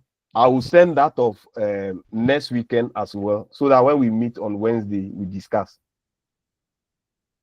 Yes, sir. Thank you. You're welcome. Okay. So see you on Wednesday, 7 to 9 p.m. All right. Okay, sir. All right, sir. Thank Thank you. you. You're welcome. Bye. Bye.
Mr. Kojo. Mr. Kojo, I don't know. Oh, Wafa. Yo, how are you? Fine, thank you. And you? No, I'm also good. Yeah. Why? You close, eh? Yeah, we close. Oh, okay. My line went off, so. Oh, don't worry. Okay, then I'll call you. So we can Okay, talk. no worries. Thank you.